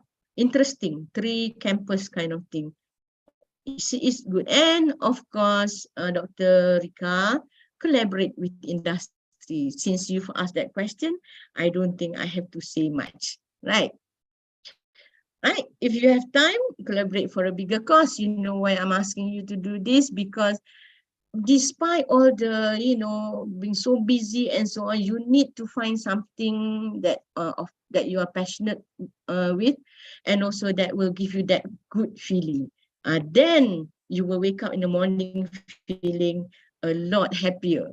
Okay, right. So what I've been saying all this while, all this is about teaching, research, and innovation, we try to tie them all together, not three different things. Collaborating with industry, not something different from actually teaching, or of course not research lah, right? Memang it's research, right? So because somehow even teaching, there's always, you need to be that, to have that researcher mindset, to keep thinking, why are students not understanding this well? How do I solve this problem? Maybe I use this intervention, and then test it, and then scale it, and formalize it, document, publish it, and share it, right? So just to give you an example of one of my young lecturer in UiTM. Maybe you've known her, and you've seen this slide before. She's young. When I was given the task to come up with Education 5.0 by the VC, I invited her. I know she's young, but I know she can work on this. So I told her, Nadia, can you help me with global learning as one of the initiative under Education 5.0? And she said, oh, can I do this? Bro, I'm sure you can do this. And actually she did very well, because she studied global learning, did global learning session in her class on site, and a lot online. She headed the Global Learning Collaborative Group. In 2021, by 2021, we had people from 31 countries actually teaching and having sessions with our student, with our UiTM student. She won awards. I don't have to mention all the awards that she has won. And now she's doing her research, doctoral study in international education, actually in Cambridge. And her study is on how the thinking of our students actually change or evolve through global learning experience. So you see, all the things that she has done actually is giving her, the strength for her to do this particular, and she's doing very well, inshallah, in Cambridge. Will be graduating soon, I hope, right? And then there's also students like Irma here in my class, wanted an art teacher actually, but she wanted to do something different. I want to do computational thinking in art. Is it possible, Prof? Of course, we support her, get her to do it. She won awards. She became top edu influencers. And by MOE actually acknowledged her. Now she's doing a lot to help the teachers. And if you're asking about time, I asked her the same question. How do you find the time, Irma, to do all these things? And she said, I don't know. I think Allah make it easy for me. All this, she was at our faculty, and her TikTok actually was viewed within hours by 35,000 followers. I don't do that, but she's doing it, and she's helping people with AI and so on. But she said that, I think Allah is it for me, because one thing for sure, I do not monetize. So with all this, she is not getting any single cent for all the things that she's done. So, I love this kind of people, people who are innovative, who are doing things for the sake of helping people and so on. Okay, alhamdulillah. So that's what, maybe you can be thinking about it, challenge yourself a bit, do some innovation, do research, right, and then make sure it's going to impact someone. If you can impact the teachers like Irma did, is good. And of course, at the end, you get your awards, you get your professorship, and whatever that you are aiming for, right? Okay, so this is why I'm showing you this, because this is another life-changing experience that I had, because I pushed myself, because this is what happened, right? Normally you try to get grants. So a few times trying to get FRGS, so difficult. That was in 2015, 2016. So difficult to get FRGS. I was wondering why. So I said, okay, fine. I go for international lah. So I did that and actually got an international grant, 130,000, I think, Malaysian. And I worked with these 12 groups of people, best years of my research life. And we are still in contact. Actually, this professor here is now something like Chancellor of Education, where he is right now. But the good thing is when you work with all these people, you get opportunity to publish. For example, here I get to publish in Massachusetts MIT Press, right?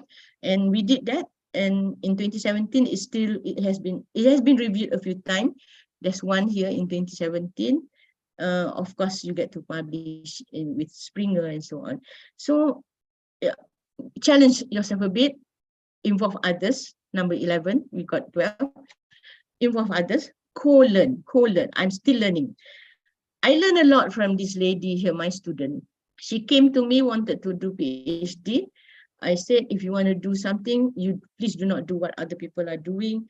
Go for special needs. So she did very passionately, and she won lots of awards. She is now the director for our OKU unit. I don't have to mention all the things that she has done, but she is also a certified disability management professional and all those things.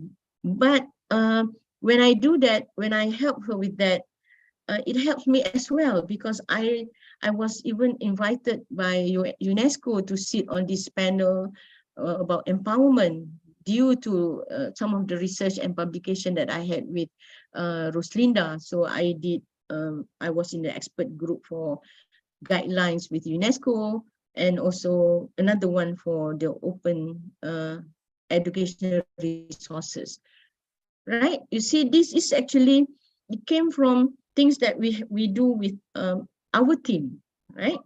So you need to celebrate each other.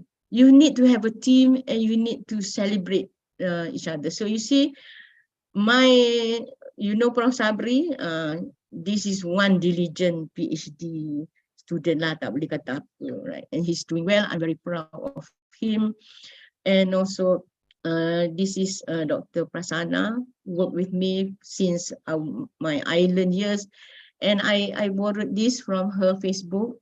It's nice for her to say, my thanks to my dear students, my team headed by Siti Sapura, and my guide or mom at UiTM. So she considered me her mom at UiTM. In fact, a number of people say that. So which is what I'm trying to do today. I'm just trying to be like a mom to all of you, to help you if I can, and not trying to say I know everything, right? So sometimes it's that support that you need, and you need someone to clap when you are successful, right? So I keep learning. Actually, what happened was, I believe in learning. I have to take care of my elderly parents now. They are 80-something, but they don't want to live with us. They still want to live on their own, but with so many things that we are worried of. So sometimes I don't understand. Some even had controversies with my mom, because I don't understand why she's not accepting some of the things that we want to do. So I'm actually now studying geriatric psychology online, and to understand the mental state, the spatial ability and whatever about older adults, right? So that I understand my mom more, right? But when it comes to this is the learning design that Dr. Madiha mentioned earlier. I wanted to bring this team to get them to go into this boot camp, but they said, we'll do this if you do it as well, Prof. Okay, fine. So I went along with them, but it was awesome, because you get to learn how to design SDG into your course in a structured way based on UNESCO's 6 competencies and so on. So I get to use that worksheet, which is so rigorous and extensive. I don't dare to show it to any of the UiTM lecturers. They probably will rejam me anyway. But we did our best. Like, for example, like what I said, you always try your best. And we actually became the best team out of like 18 teams all over the world at this particular boot camp. So why am I mentioning this? Because you have to know that we, actually Malaysian, we are doing things right, and we are at that level, right? We can, if we can come out as the best team at one UNESCO international boot camp, I'm sure we can do a lot of things. But it is a teamwork. It's a team thing. Okay, so keep an open perspective. And so can we do this now? You know, try to keep the passion, challenge yourself and so on, be resilient and so on. Okay, I thought I saw some people putting up their hands, but let me just, I think I just finish up so that we can talk about this more. Yeah? When it comes to empowerment, don't worry about this. I just put this in because I don't want you to think that I come up with this thing on my own. But it's about giving people resources to help them gain control, to believe that you are capable of accomplishing anything. For you to feel empowered, you have to get that support, right? And this is a very known page in Zuba, 1999. I use the definition when I was working that with the ICT empowerment thing. Now there's also Singh and Digit saying that the degree of responsibility and authority given to that employee. So can an employee decide to have their class 1/3 online and 2/3 face-to-face or whatever? Is it possible now? It should be, because sometimes you need to have half of 1/3 of it online because you need to go and meet the industry during that time, for example. Yeah? Okay, so that has to be clear. So what we need is, we need a resilient framework and strong guiding principle. So UIA, no problem. You got the Sejahtera framework. It's clear what the university is looking out for. So you just need to frame it within this. UNIZA also has Flex S, Akidah, ekosistem pendidikan berkualiti and fleksibel, Murabi, yang soleh, pemikiran saintifik, graduan, they have it. We, UITM, we have our education 5.0 with the 5 pillars. So lecturers can go for this. They can focus on this. They can focus on curriculum and so on. So, but to be empowered, we need to be innovative. My daughter was complaining, why do we need to fill in so many forms and do all these procedures and so on? So I told her, find an alternative and then communicate that alternative to your head of department. It will reduce the time you are doing things, okay? And it will reduce the difficulty. So you need to be innovative, you need to communicate. You don't just scream, okay? We are not that drama people, right? Anyway, we are innovative, right? But I must say we need the best of bosses. I, for one, it is my rezeki in UITM. I have always had the best of bosses who supported me, whatever that I want to do.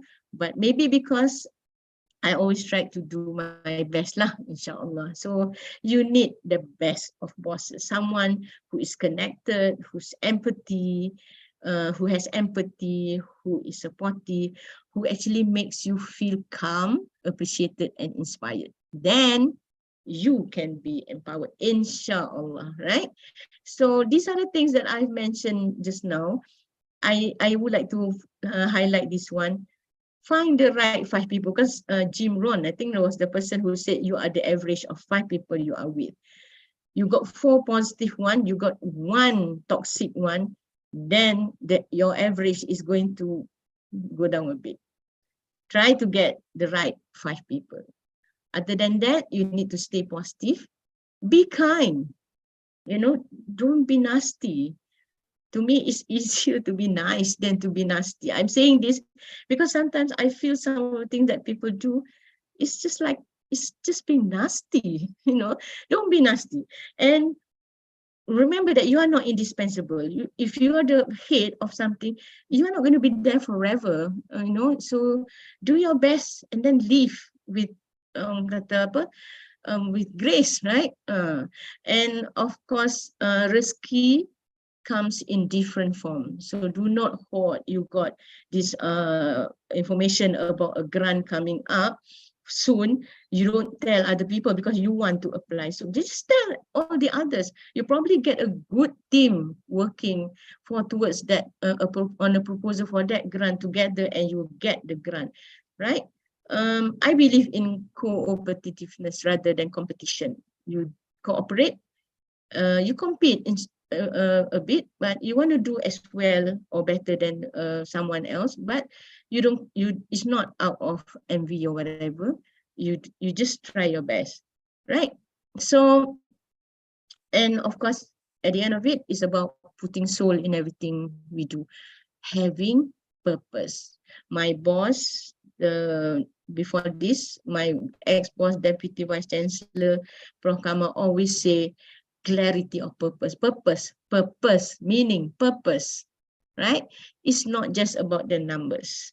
Let me just tell one last story, right? When I was doing that book on postulating responsive and responsible learning, I received an email from someone from Turkey, said, I am interested in reviewing the chapters of your book.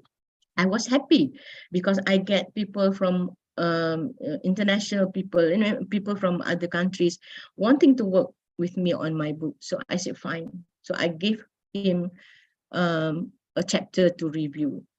And then after reviewing, I read the review because I did that for all the chapters, all 20, I think I had 28 chapters.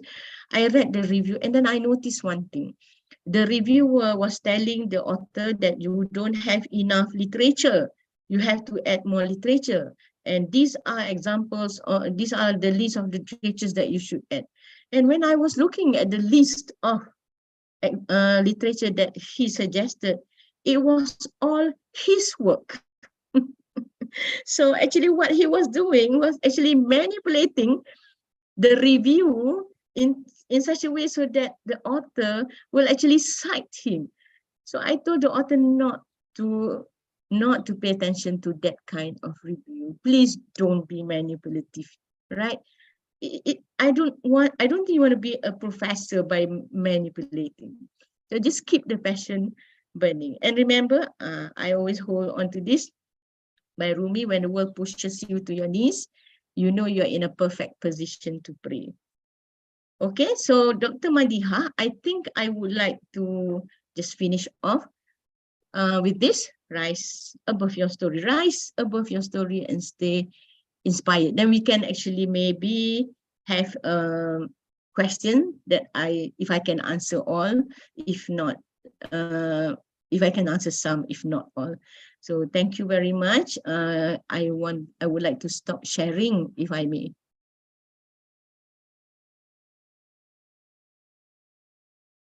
Okay, thank you very much, mashallah, for the very insightful and interesting presentation, yeah, Prof. Okay, so we do have a long list of questions here in the chat box, and also we have two waiting I think in the queue. So if you don't mind, Dr. Mahyudi, I will start with other question from other participants first, and I'll go back to you after that. Okay, so we have a question from Dr. Suhana. Assalamualaikum, Prof. I do not really understand about curriculum. Could you elaborate more? Does it mean curriculum need to be revised or more towards specialization? Oh, okay. When I say curriculum, that means you have your academic program, right? You're teaching courses for an academic program, for example. Normally what we do as lecturers, we just follow the flow. People tell us this is semester 1, this is semester 2, this is semester 3, and you teach lah, right? But along the way, you as a lecturer, sometimes you feel that there's something wrong with this, for example, right? At the end of it, when the students finish the whole program, there's something missing. So the whole design of the curriculum is something that you can actually improve.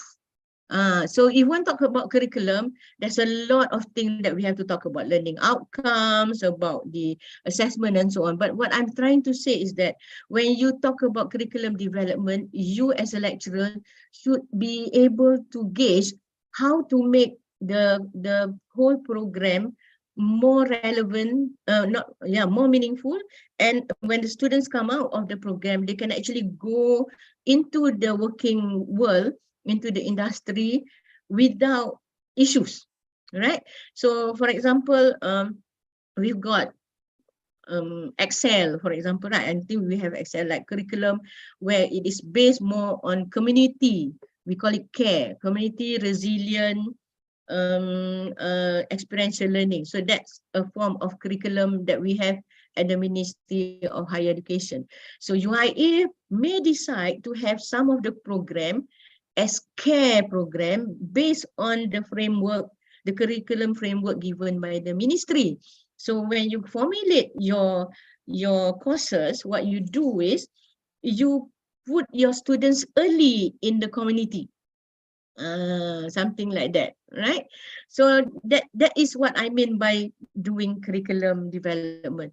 And curriculum, we cannot stop. You have to review it. Some people said, wait lah another 3 years, you know, when we have finished the full cycle. Actually, this is not the time to wait 3-4 years because things change so fast.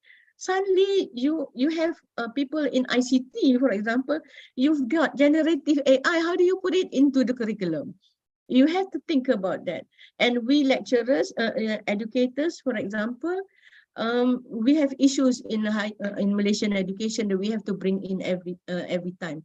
So when we formulate the curriculum, there must be a course, for example, that we have something like current issues in education. We have that in UIA when I was learning in UIA.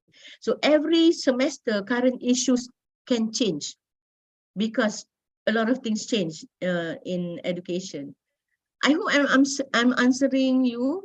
Siapa nama tadi, Dr. Madina? Tak ingat. Dr. Suhana, can you respond to Dr. that? Suhana, if you need, I think Prof. Mira and Dr. Madiha can have a good session on curriculum development later.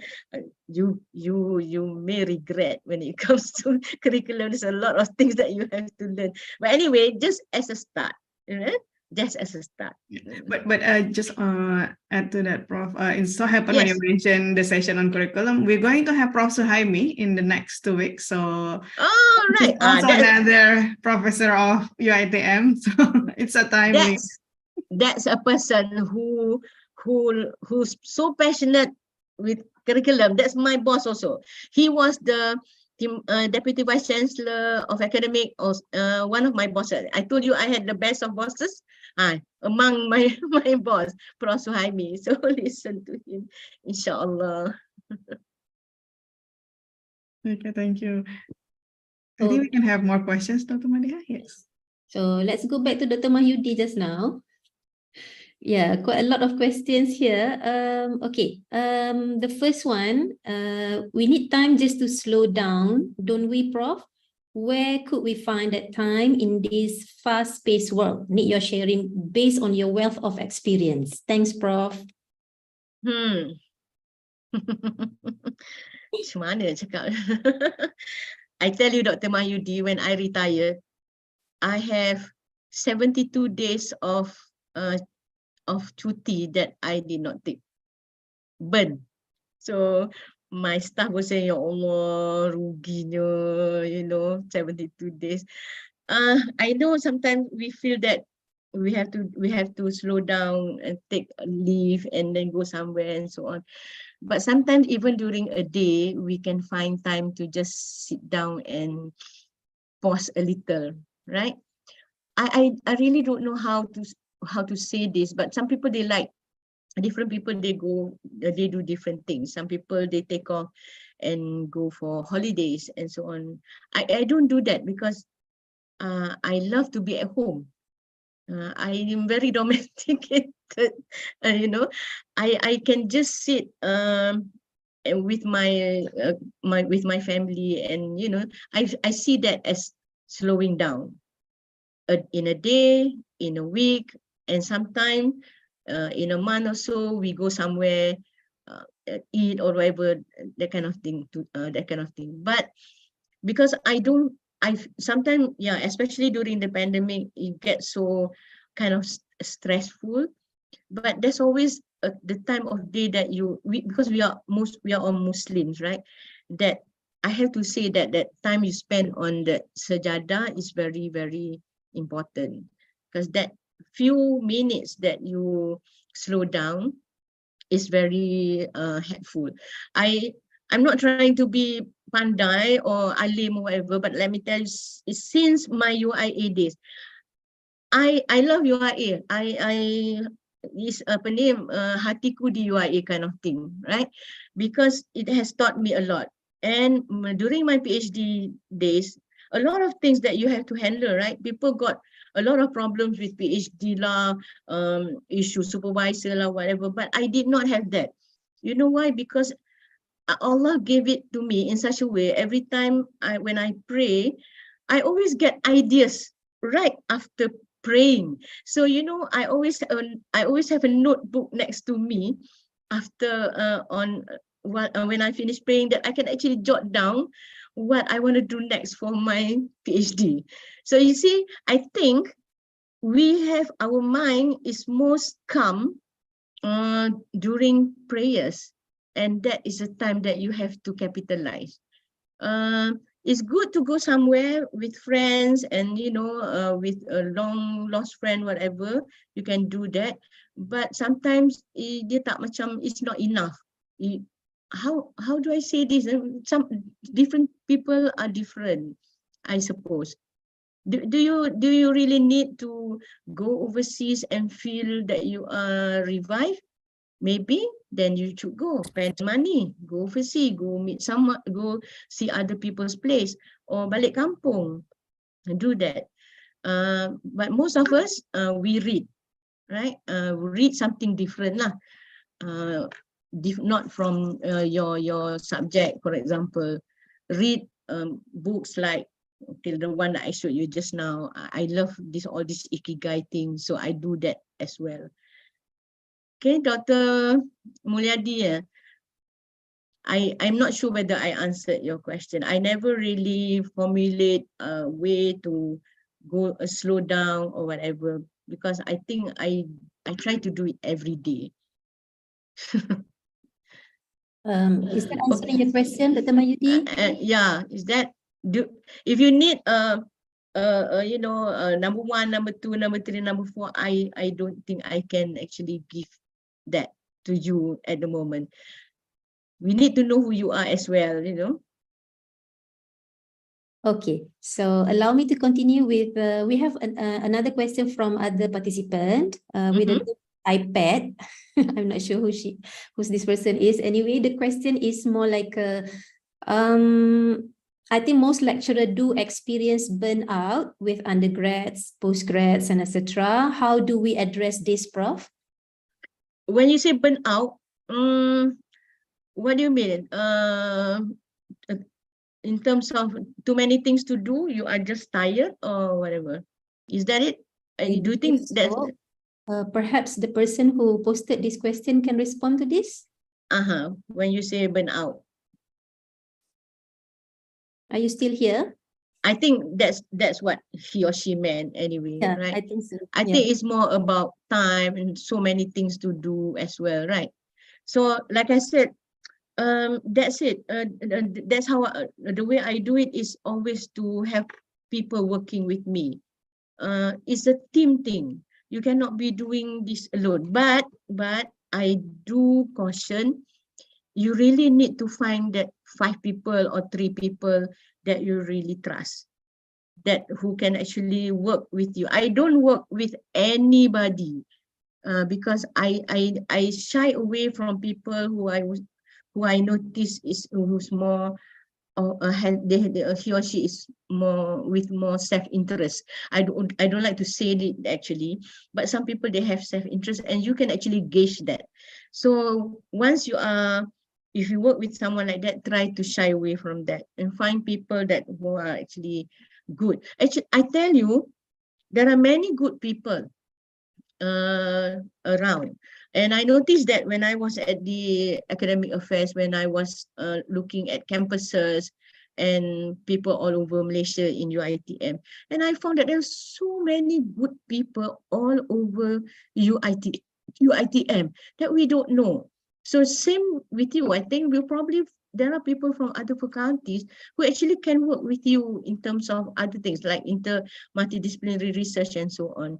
But when it comes to teaching, you really need to find a way to have good content early so that you don't have to be doing so many things throughout the semester.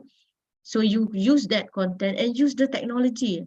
I use the technology, please, because you can put a lot of things, all the content online. Students can get access to it. When they come to your class, you do a lot of discussion. It is less taxing on you when it comes to, you don't have to be doing PowerPoint all the time and so on. Like I said, learn how to use the latest technology. When you say burn out, again, I think you have to see what's important, what is more important, and maybe prioritize some of the things that you are doing as well. Banyak benda nak buat sangat kot. So maybe this semester, you do something less. I used to advise deans especially. You have a group of lecturers. Every semester, you give them the same workload. Sometimes you can actually negotiate with this lecturer. This semester, I give you a little bit more and I reduce load for this particular group of lecturers so that the one with the reduced load will get to do all the publication and so on. Next semester, we change, right? The one with the reduced load now will have more load and the other one will have more time. But I don't know, it seems so difficult for people to do that, but you can do that. Because it's in a year, you can actually switch and negotiate the load as well. But this, we have to speak to the deans. We have to speak to the head of department, because lecturers on their own, they cannot handle that because they will receive their workload from the head of department. That's one more thing. We in UiTM talk about workload. We got the best of workload, right? People in campuses, they got 22 hours a week, up to 22 hours a week sometimes. But we try to keep it to 18 hours a week. And they manage, right? So mostly because you work with someone. You work in teams, you collaborate. That you have to do. Jangan buat sorang-sorang. Okay. Jangan buat sorang-sorang. Okay, Prof. May I continue with the next one? Mhm. Okay. This is from Dr. Norazina Muhammad Zain. With our continuous achievements, some people can feel left out, even though we are not disturbing them. Jealousy can cause unhealthy competition. How to deal with them? Okay. Can you bring them in into your team sometime? If you can, why not do that? Maybe it's a good way to, to help them out as a start so that they don't feel that envy too much, right? We cannot get away from envy lah. That's why I had that the last slide too. Sometimes you feel like how do I say, you cannot stand looking at someone being so successful. But on the other hand, the one who is successful, you may want to help out those who is less successful, or those who are less successful, or those who have very little opportunity to do things, right? Because in my case, when I look around, I notice this is what I do actually. When I look at young lecturers, I notice some very focused on anak-anak. Datang kerja pun bawa anak. Dalam meeting pun pegang anak. That kind of thing. There are lecturers like that. So we try to help these people, bringing them into projects that he or she might be interested, and advising them to, you know, like say lah, find kiddo care to take care of your kid, and come with me and help me with this kind of project. I did that to one of the lecturers lately, and I noticed that she has, you know, revived sikit lah dia punya semangat. So you cannot avoid, or you cannot tell people don't be jealous. You cannot do that.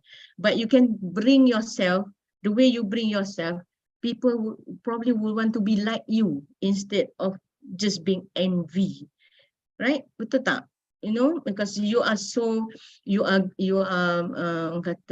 giving, you will help he or she. So people don't have time to be jealous of you. They just want to have you help them. I hope you understand what I mean.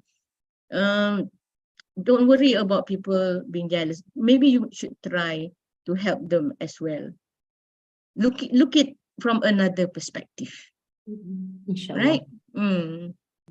Thank you. Okay, here is more of a note, not a question, from Dr. Aznan. Yeah? Jack of all trades, master of one. Thank you, Prof, for sharing this. I have been looking for someone to say something like this, and this is my main way. Yeah, but we were not allowed to use that because the ministry said, hey, no, Jack of all trades. No. But we were, it's true, right? Oh, no, never mind, don't use it. But that was what we were thinking, right? But you cannot be excellent in everything. I'm not an excellent supervisor, let me tell you. I'm not someone who will you know, keep calling student to GOT lah, whatever. I'm not that person. I don't have the time, really, because I will tell my student, you are PhD people, you are adult. One of the things that a PhD a student will need to have is that self direction. You have to work on your own. One of my students actually said, Prof, you don't call us for whatever session when it comes to supervision. I said, if you need one, you tell me, but I will not be the one calling you in every week so that we have that session. I'm sorry, but I don't do that. Right? I don't have time. But to me, the student, as a PhD student, you need to be different from an undergraduate student. I'll do that for undergraduate, but not for postgrad. So we cannot be good at everything, right? But be good supervisors lah, you people. Jangan pun ikut saya. Thank you very much, Prof. Okay, next question. This is the second question from Dr. Rika. Challenges among young generation who mostly prefer spoon-feeding style of teaching rather than facilitating the learning. How do we deal with this challenge? You still have students who like spoon-feeding? Actually, actually, it's not that they like spoon-feeding. They malas kot, kan? So it is that is a whole session on its own when it comes to talking about learners, you know. There are lots and lots of strategies to get students to do their stuff rather than we spoon feed. That we call it active learning. We do a lot of, we can do blended learning, because we get students to, like, how do I say, do a lot of the stuff first and then come to class, and instead of us giving lectures. So you have to move away from lecture-based, textbook-based teaching. So that's why we push for fun learning, lah, gamification, lah, whatever, just to get students to have some responsibility lah, when they have to do all these things on their own first before they're coming to the class. But Dr. Rika, like I said, it is like a whole many more series if you want to know about that, because teaching delivery strategies ada banyak, and it will help to get students away from that spoon feeding thing. Actually, they spoon feeding ni, I think maybe because, like I said, they basically not thinking or having excitement in learning. That's why they prefer to just receive. But I think if they are excited, they get involved. So you need to engage them rather than to just give everything. It is like I said, Prof. Mira will have another round of CPD for delivery as well. Right? Yeah. Yeah, yes, we do. Yes. Tak habis lah kerja Prof. Mira. All right. Dr. Mahyudi's questions just now, this is more related to AI. Okay.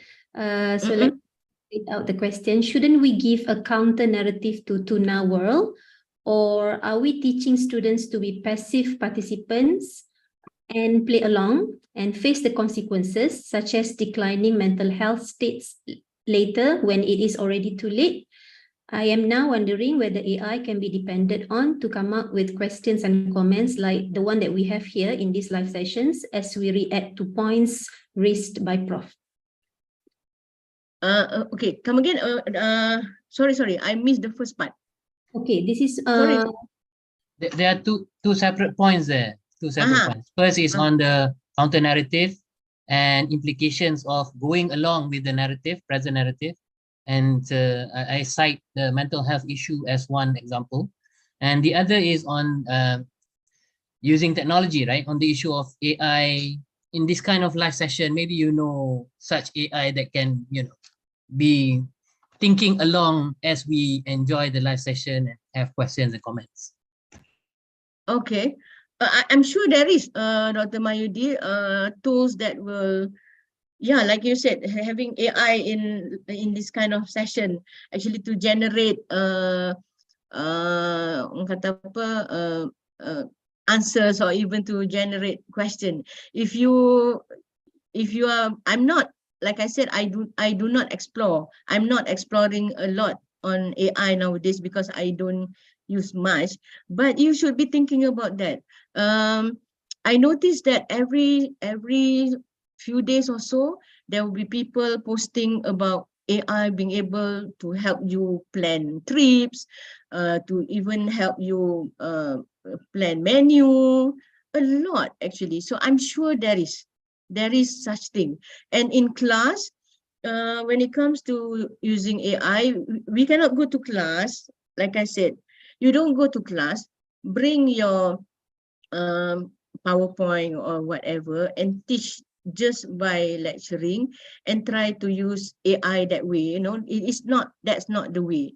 Because AI, when we use AI, normally is about prompting and nudging the students. So you need a skill to do that. So like my one of the younger lecturers said, now it's not that we just need the skill to use AI, we need the skill to deal with AI so that AI will give you the best for your whatever that you want to do or even for you to teach. So the first part just now is about mental health. Are you saying, Dr. Mulyadi? The role of teachers. Are we going along with the present narrative of Tuna or fast-paced world, or we want to actually treat the class session to provide that counter narrative for them to feel a different perspective about life? Good. Okay. That was my concern as well, especially learning from the pandemic.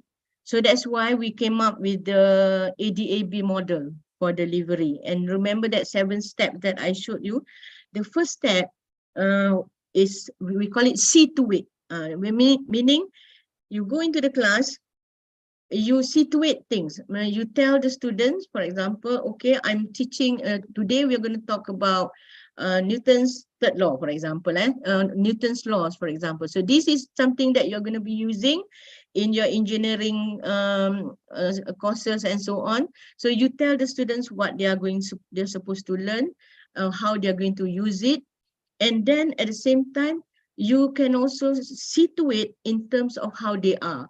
So we have that, of course, the happiness apps we have, and we also have things like we suggest to the lecturers to use things like instrument like DAS. If you are familiar with DAS, depression, anxiety, apa lagi ya, stress scale, that scale.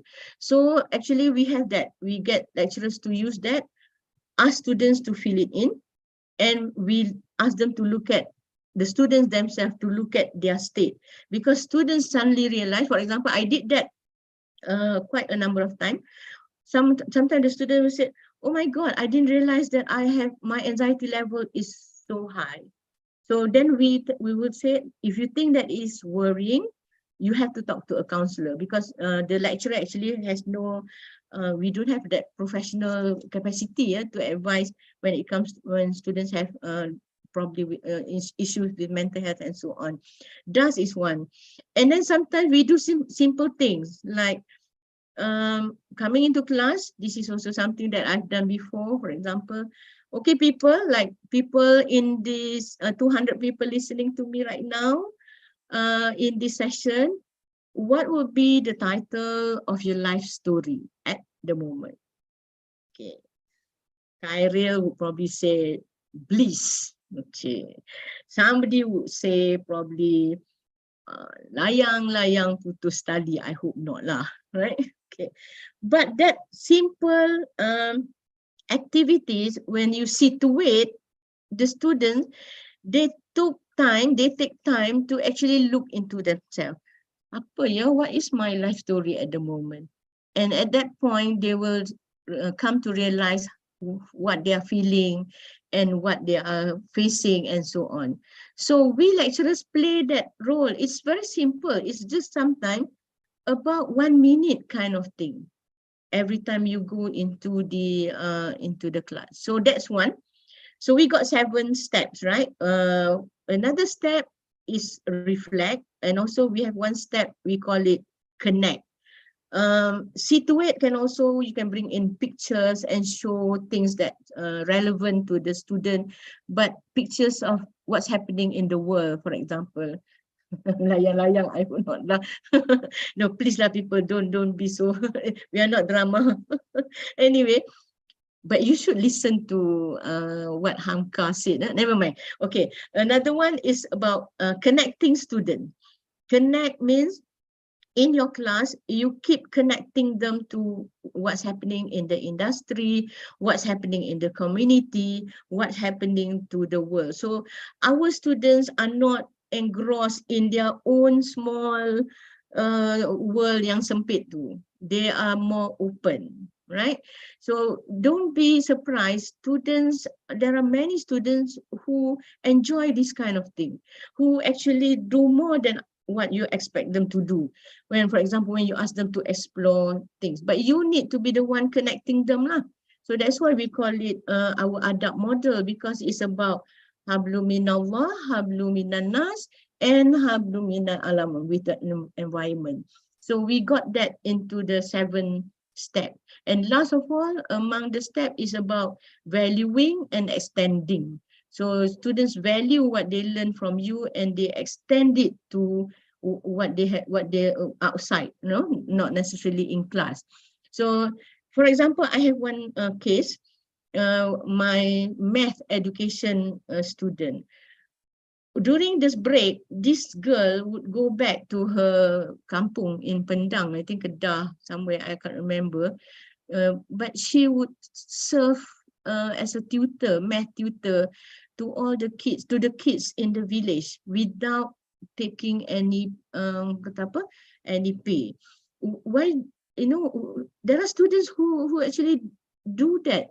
So these people are not going to be depressed or having problems with depression and so on, because she knows what she wants to do, and she learns that on campus with you, and she extends it. So that's why we formulated that delivery model, Dr. Mayudi. We hope the lecturers will basically use it, and hopefully by doing that, we will help the students a bit. We keep asking students, how well they are doing and so on. But of course, sometimes we miss lah. We know students going to hospitals with scars, with self-inflicted injuries and so on. That happens as well. It's not easy for the students, for the youngsters especially. We are more in control kan. Ni kan pula budak-budak. So be a mom lah. Macam saya ni, I am like a mom to my kids. Younger people, Dr. Khairi, don't be like abang, dangerous. Okay, be a bapa to the kids as well. Okay, Dr. Madia, I really hope I'm answering all these things. Some of these things rasa kadang macam nak nangis bila fikir balik some of the things that the kids are facing. All right. Yeah, there's another question here. Actually, we have, I think so far we have 3 more. Yeah.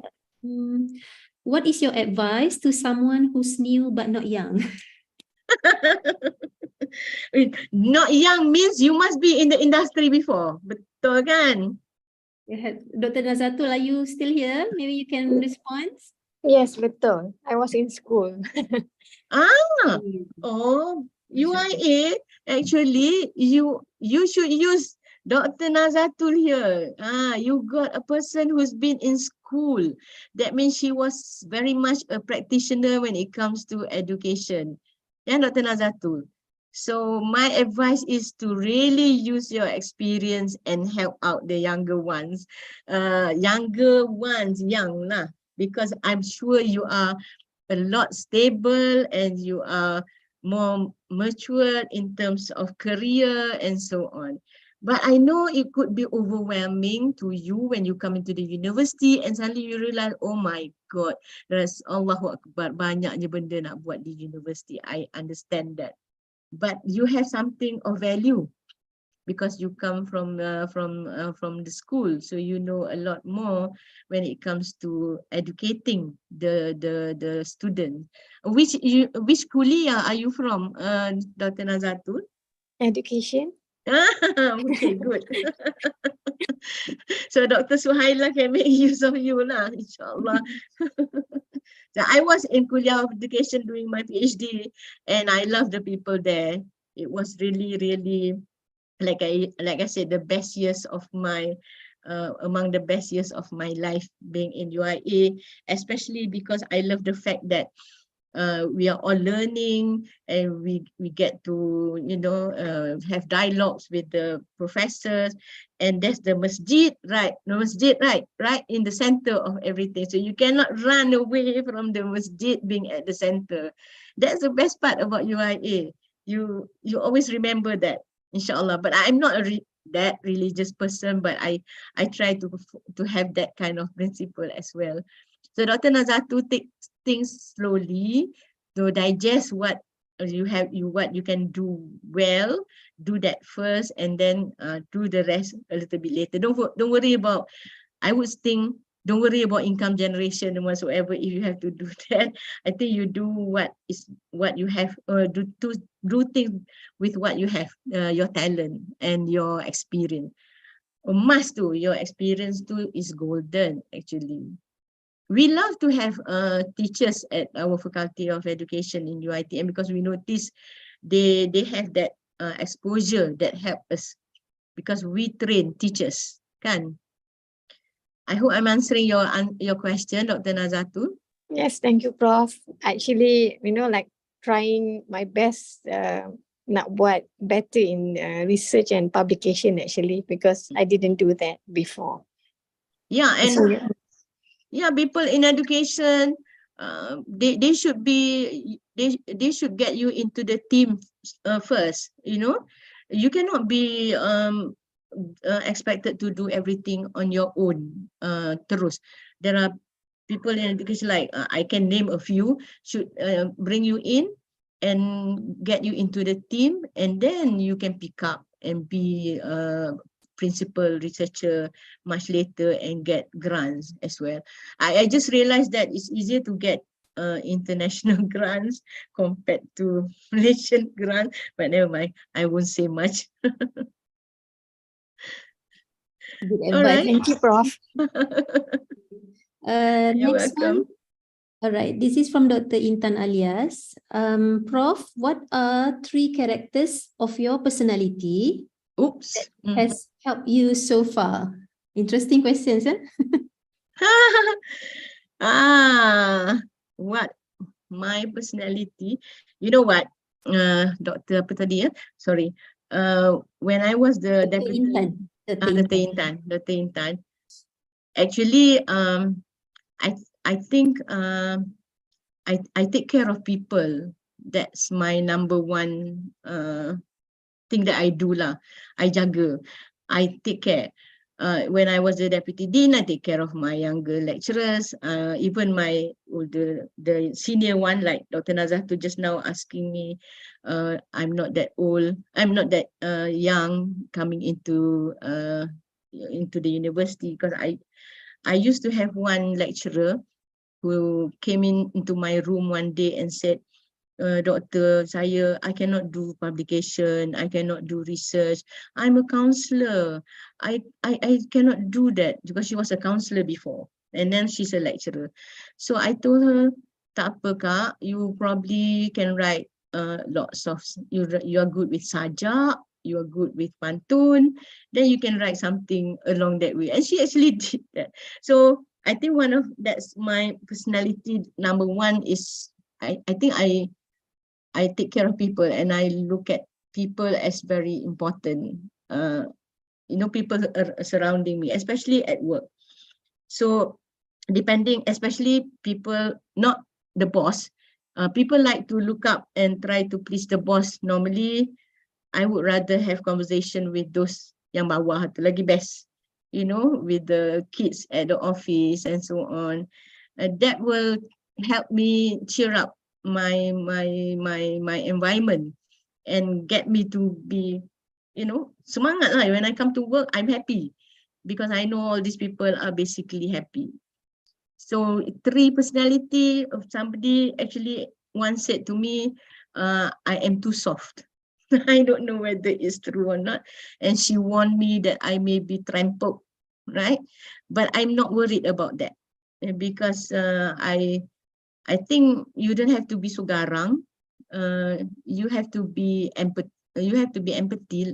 lah kan. I listen to people. Okay, and of course I work hard. That's what I do. How do I say this? My daughter once came to the office because she had some issues with her scholarship, and she went to see the boss.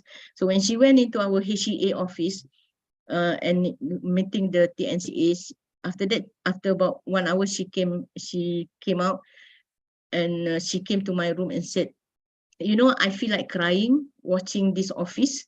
I said, why? Because everyone is so hard at work, and people down there, the lecturers down there, they don't know how hard you people are working. That was what she said. And I think that's true, because we, myself, my heads at that time in the academic office, in Island, when I was at Island, we all know how to work hard. Itu saja. Okay, so we take care of people, we work hard. The rest will take care of itself. InsyaAllah lah. InsyaAllah. Tak pandai jawab lah yang tu, tak pernah fikir. But I tak harbor anything kat orang lah. I tak pandai fikir pasal orang. I don't do that. InsyaAllah. Okay, thank you, Prof. It's a really nice piece of advice.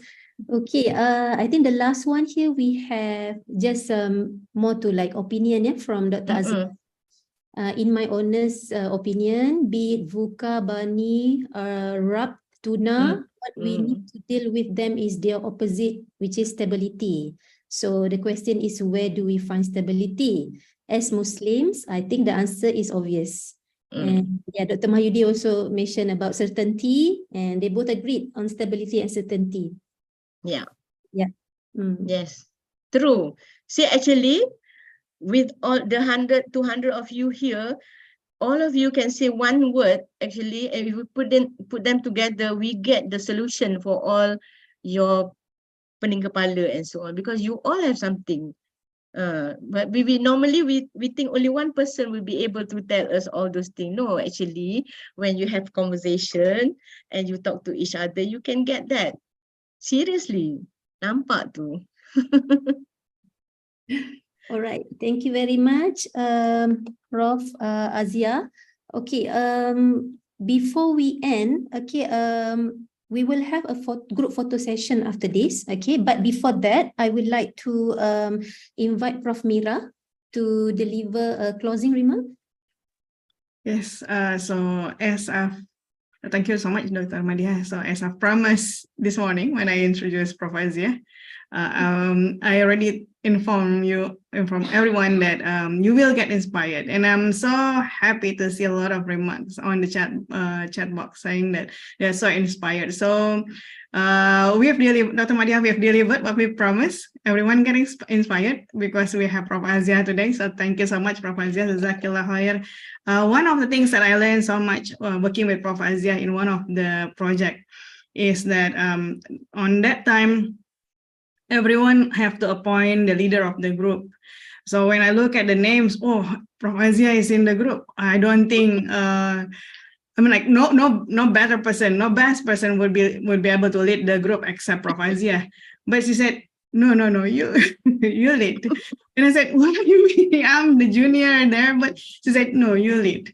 So I think from that is one big lesson that I learned from the journey working with Prof. Aziah is that just because you have your junior leading doesn't mean you are vulnerable, doesn't mean that you are less respected, doesn't mean that you are less relevant. You actually lead with an example, which I think that alone stands out. Even today, it really stands out as a big lesson that I learned from you, Prof. It's amazing to have someone to ask me to be the leader. I mean, like someone who I really look up to and ask me to lead. So I think that speaks a lot of your character, which is what you mentioned earlier. You allow people to grow, and I experienced it myself. So there's another stories that I would like to share with everyone. I have a very down moment last time where I'm literally shaking. So everyone don't feel that director of CPD can be shaking. I can be shaking. Yeah. I can cry really hard. So it so happened on that day I called Prof. Aziah. One of the things that I am so happy and I learned from her is that embrace the moments, because and she shared some of the moments herself that she gone through. And I think when you are having a challenging time, get someone that you believe can lift you up from the moment, because and offer a different perspective. I think we do have a lot of people. I'm so lucky. I have so many people around me, which is one of them, of course, Prof. Aziah, that so reachable and amazing. I think this is one of the things, having a blast and pray to Allah that you will be surrounded by people like this that can lift you up when you are need someone to talk the most. So thank you so much, Prof. Aziah, for this session as well as all the sessions that I have with you. But also I would like to thank a very important people behind the sessions today, which is Dr. Madiha, Sister Hannah, which is arranging the sessions. I don't think one of the things that I'm so thankful every day is that I'm going from family. I'm leaving my family, my children at school, and I'm going to another family. We have a CPD family here, which is everyone is so committed. Sister Hannah, if you would like to share your face, she's very shy. She's very shy. So we have Sister Dr. Madiha, Dr. Aini, another inspiring mentor in my life as well. So happen now to be my deputy director. So I'm so glad to have these two people. We also have Dr. Aizat, we also have Dr. Malik, and Sister Nurul, Sister Huda, Sister Hilda, Sister Aida, and Sister Fira. So I have to remember all these names every day, especially in my prayer, because they are the people that I would like to take them moving IUM forward. So thank you so much to all CPD team. And again, Prof, I'm looking forward to more sessions with you. And I'm very sure this is not the last sessions. We're going to have more with Prof. Aziah in the future. Thank you so much. Thank you, Prof. Mira, and thank you, everybody. Actually, is just an experience and nothing more, you know. Hey, Dr. Ma'an, I can see you. My goodness. sorry, Prof. Kacau. No problem. Assalamualaikum. Thank you very much, Prof. Right. Bye. Okay, please don't go yet. Okay, we have one last thing to do, which is a group photo session. I can see that many of you already turned on your camera, so perhaps others could do the same. Okay. Alhamdulillah. Okay, now I can see lots of faces, mashallah. Thank you for your Okay. Itulah. Okay, I will start counting, yeah, and take picture. 1, 2, 3. Page 1. Page 2. Page 3.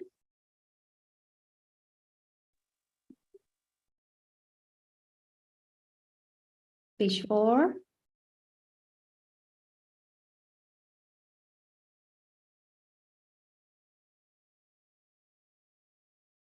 Page 5.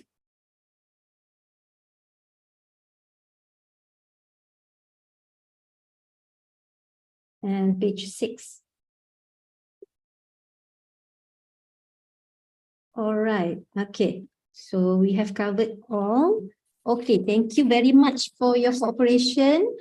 So yeah, again, I would like to express my deepest gratitude to our speaker for sharing her knowledge and expertise. And of course, to all the everyone, yeah, to all participants for your participation today. Alhamdulillah.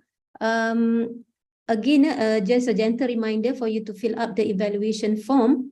Before we go, also there is another evaluation form which is on the training need analysis that has been distributed before, okay, from CPD. So please, we would like to seek for your cooperation to fill out that one as well, yeah? Okay, thank you everyone for being a part of this empowering webinar. Let's continue to invest in our personal skills and pave the way for a brighter future in the workplace, inshallah. So let us all recite the Surah Al-As and Tasbih Kafarah.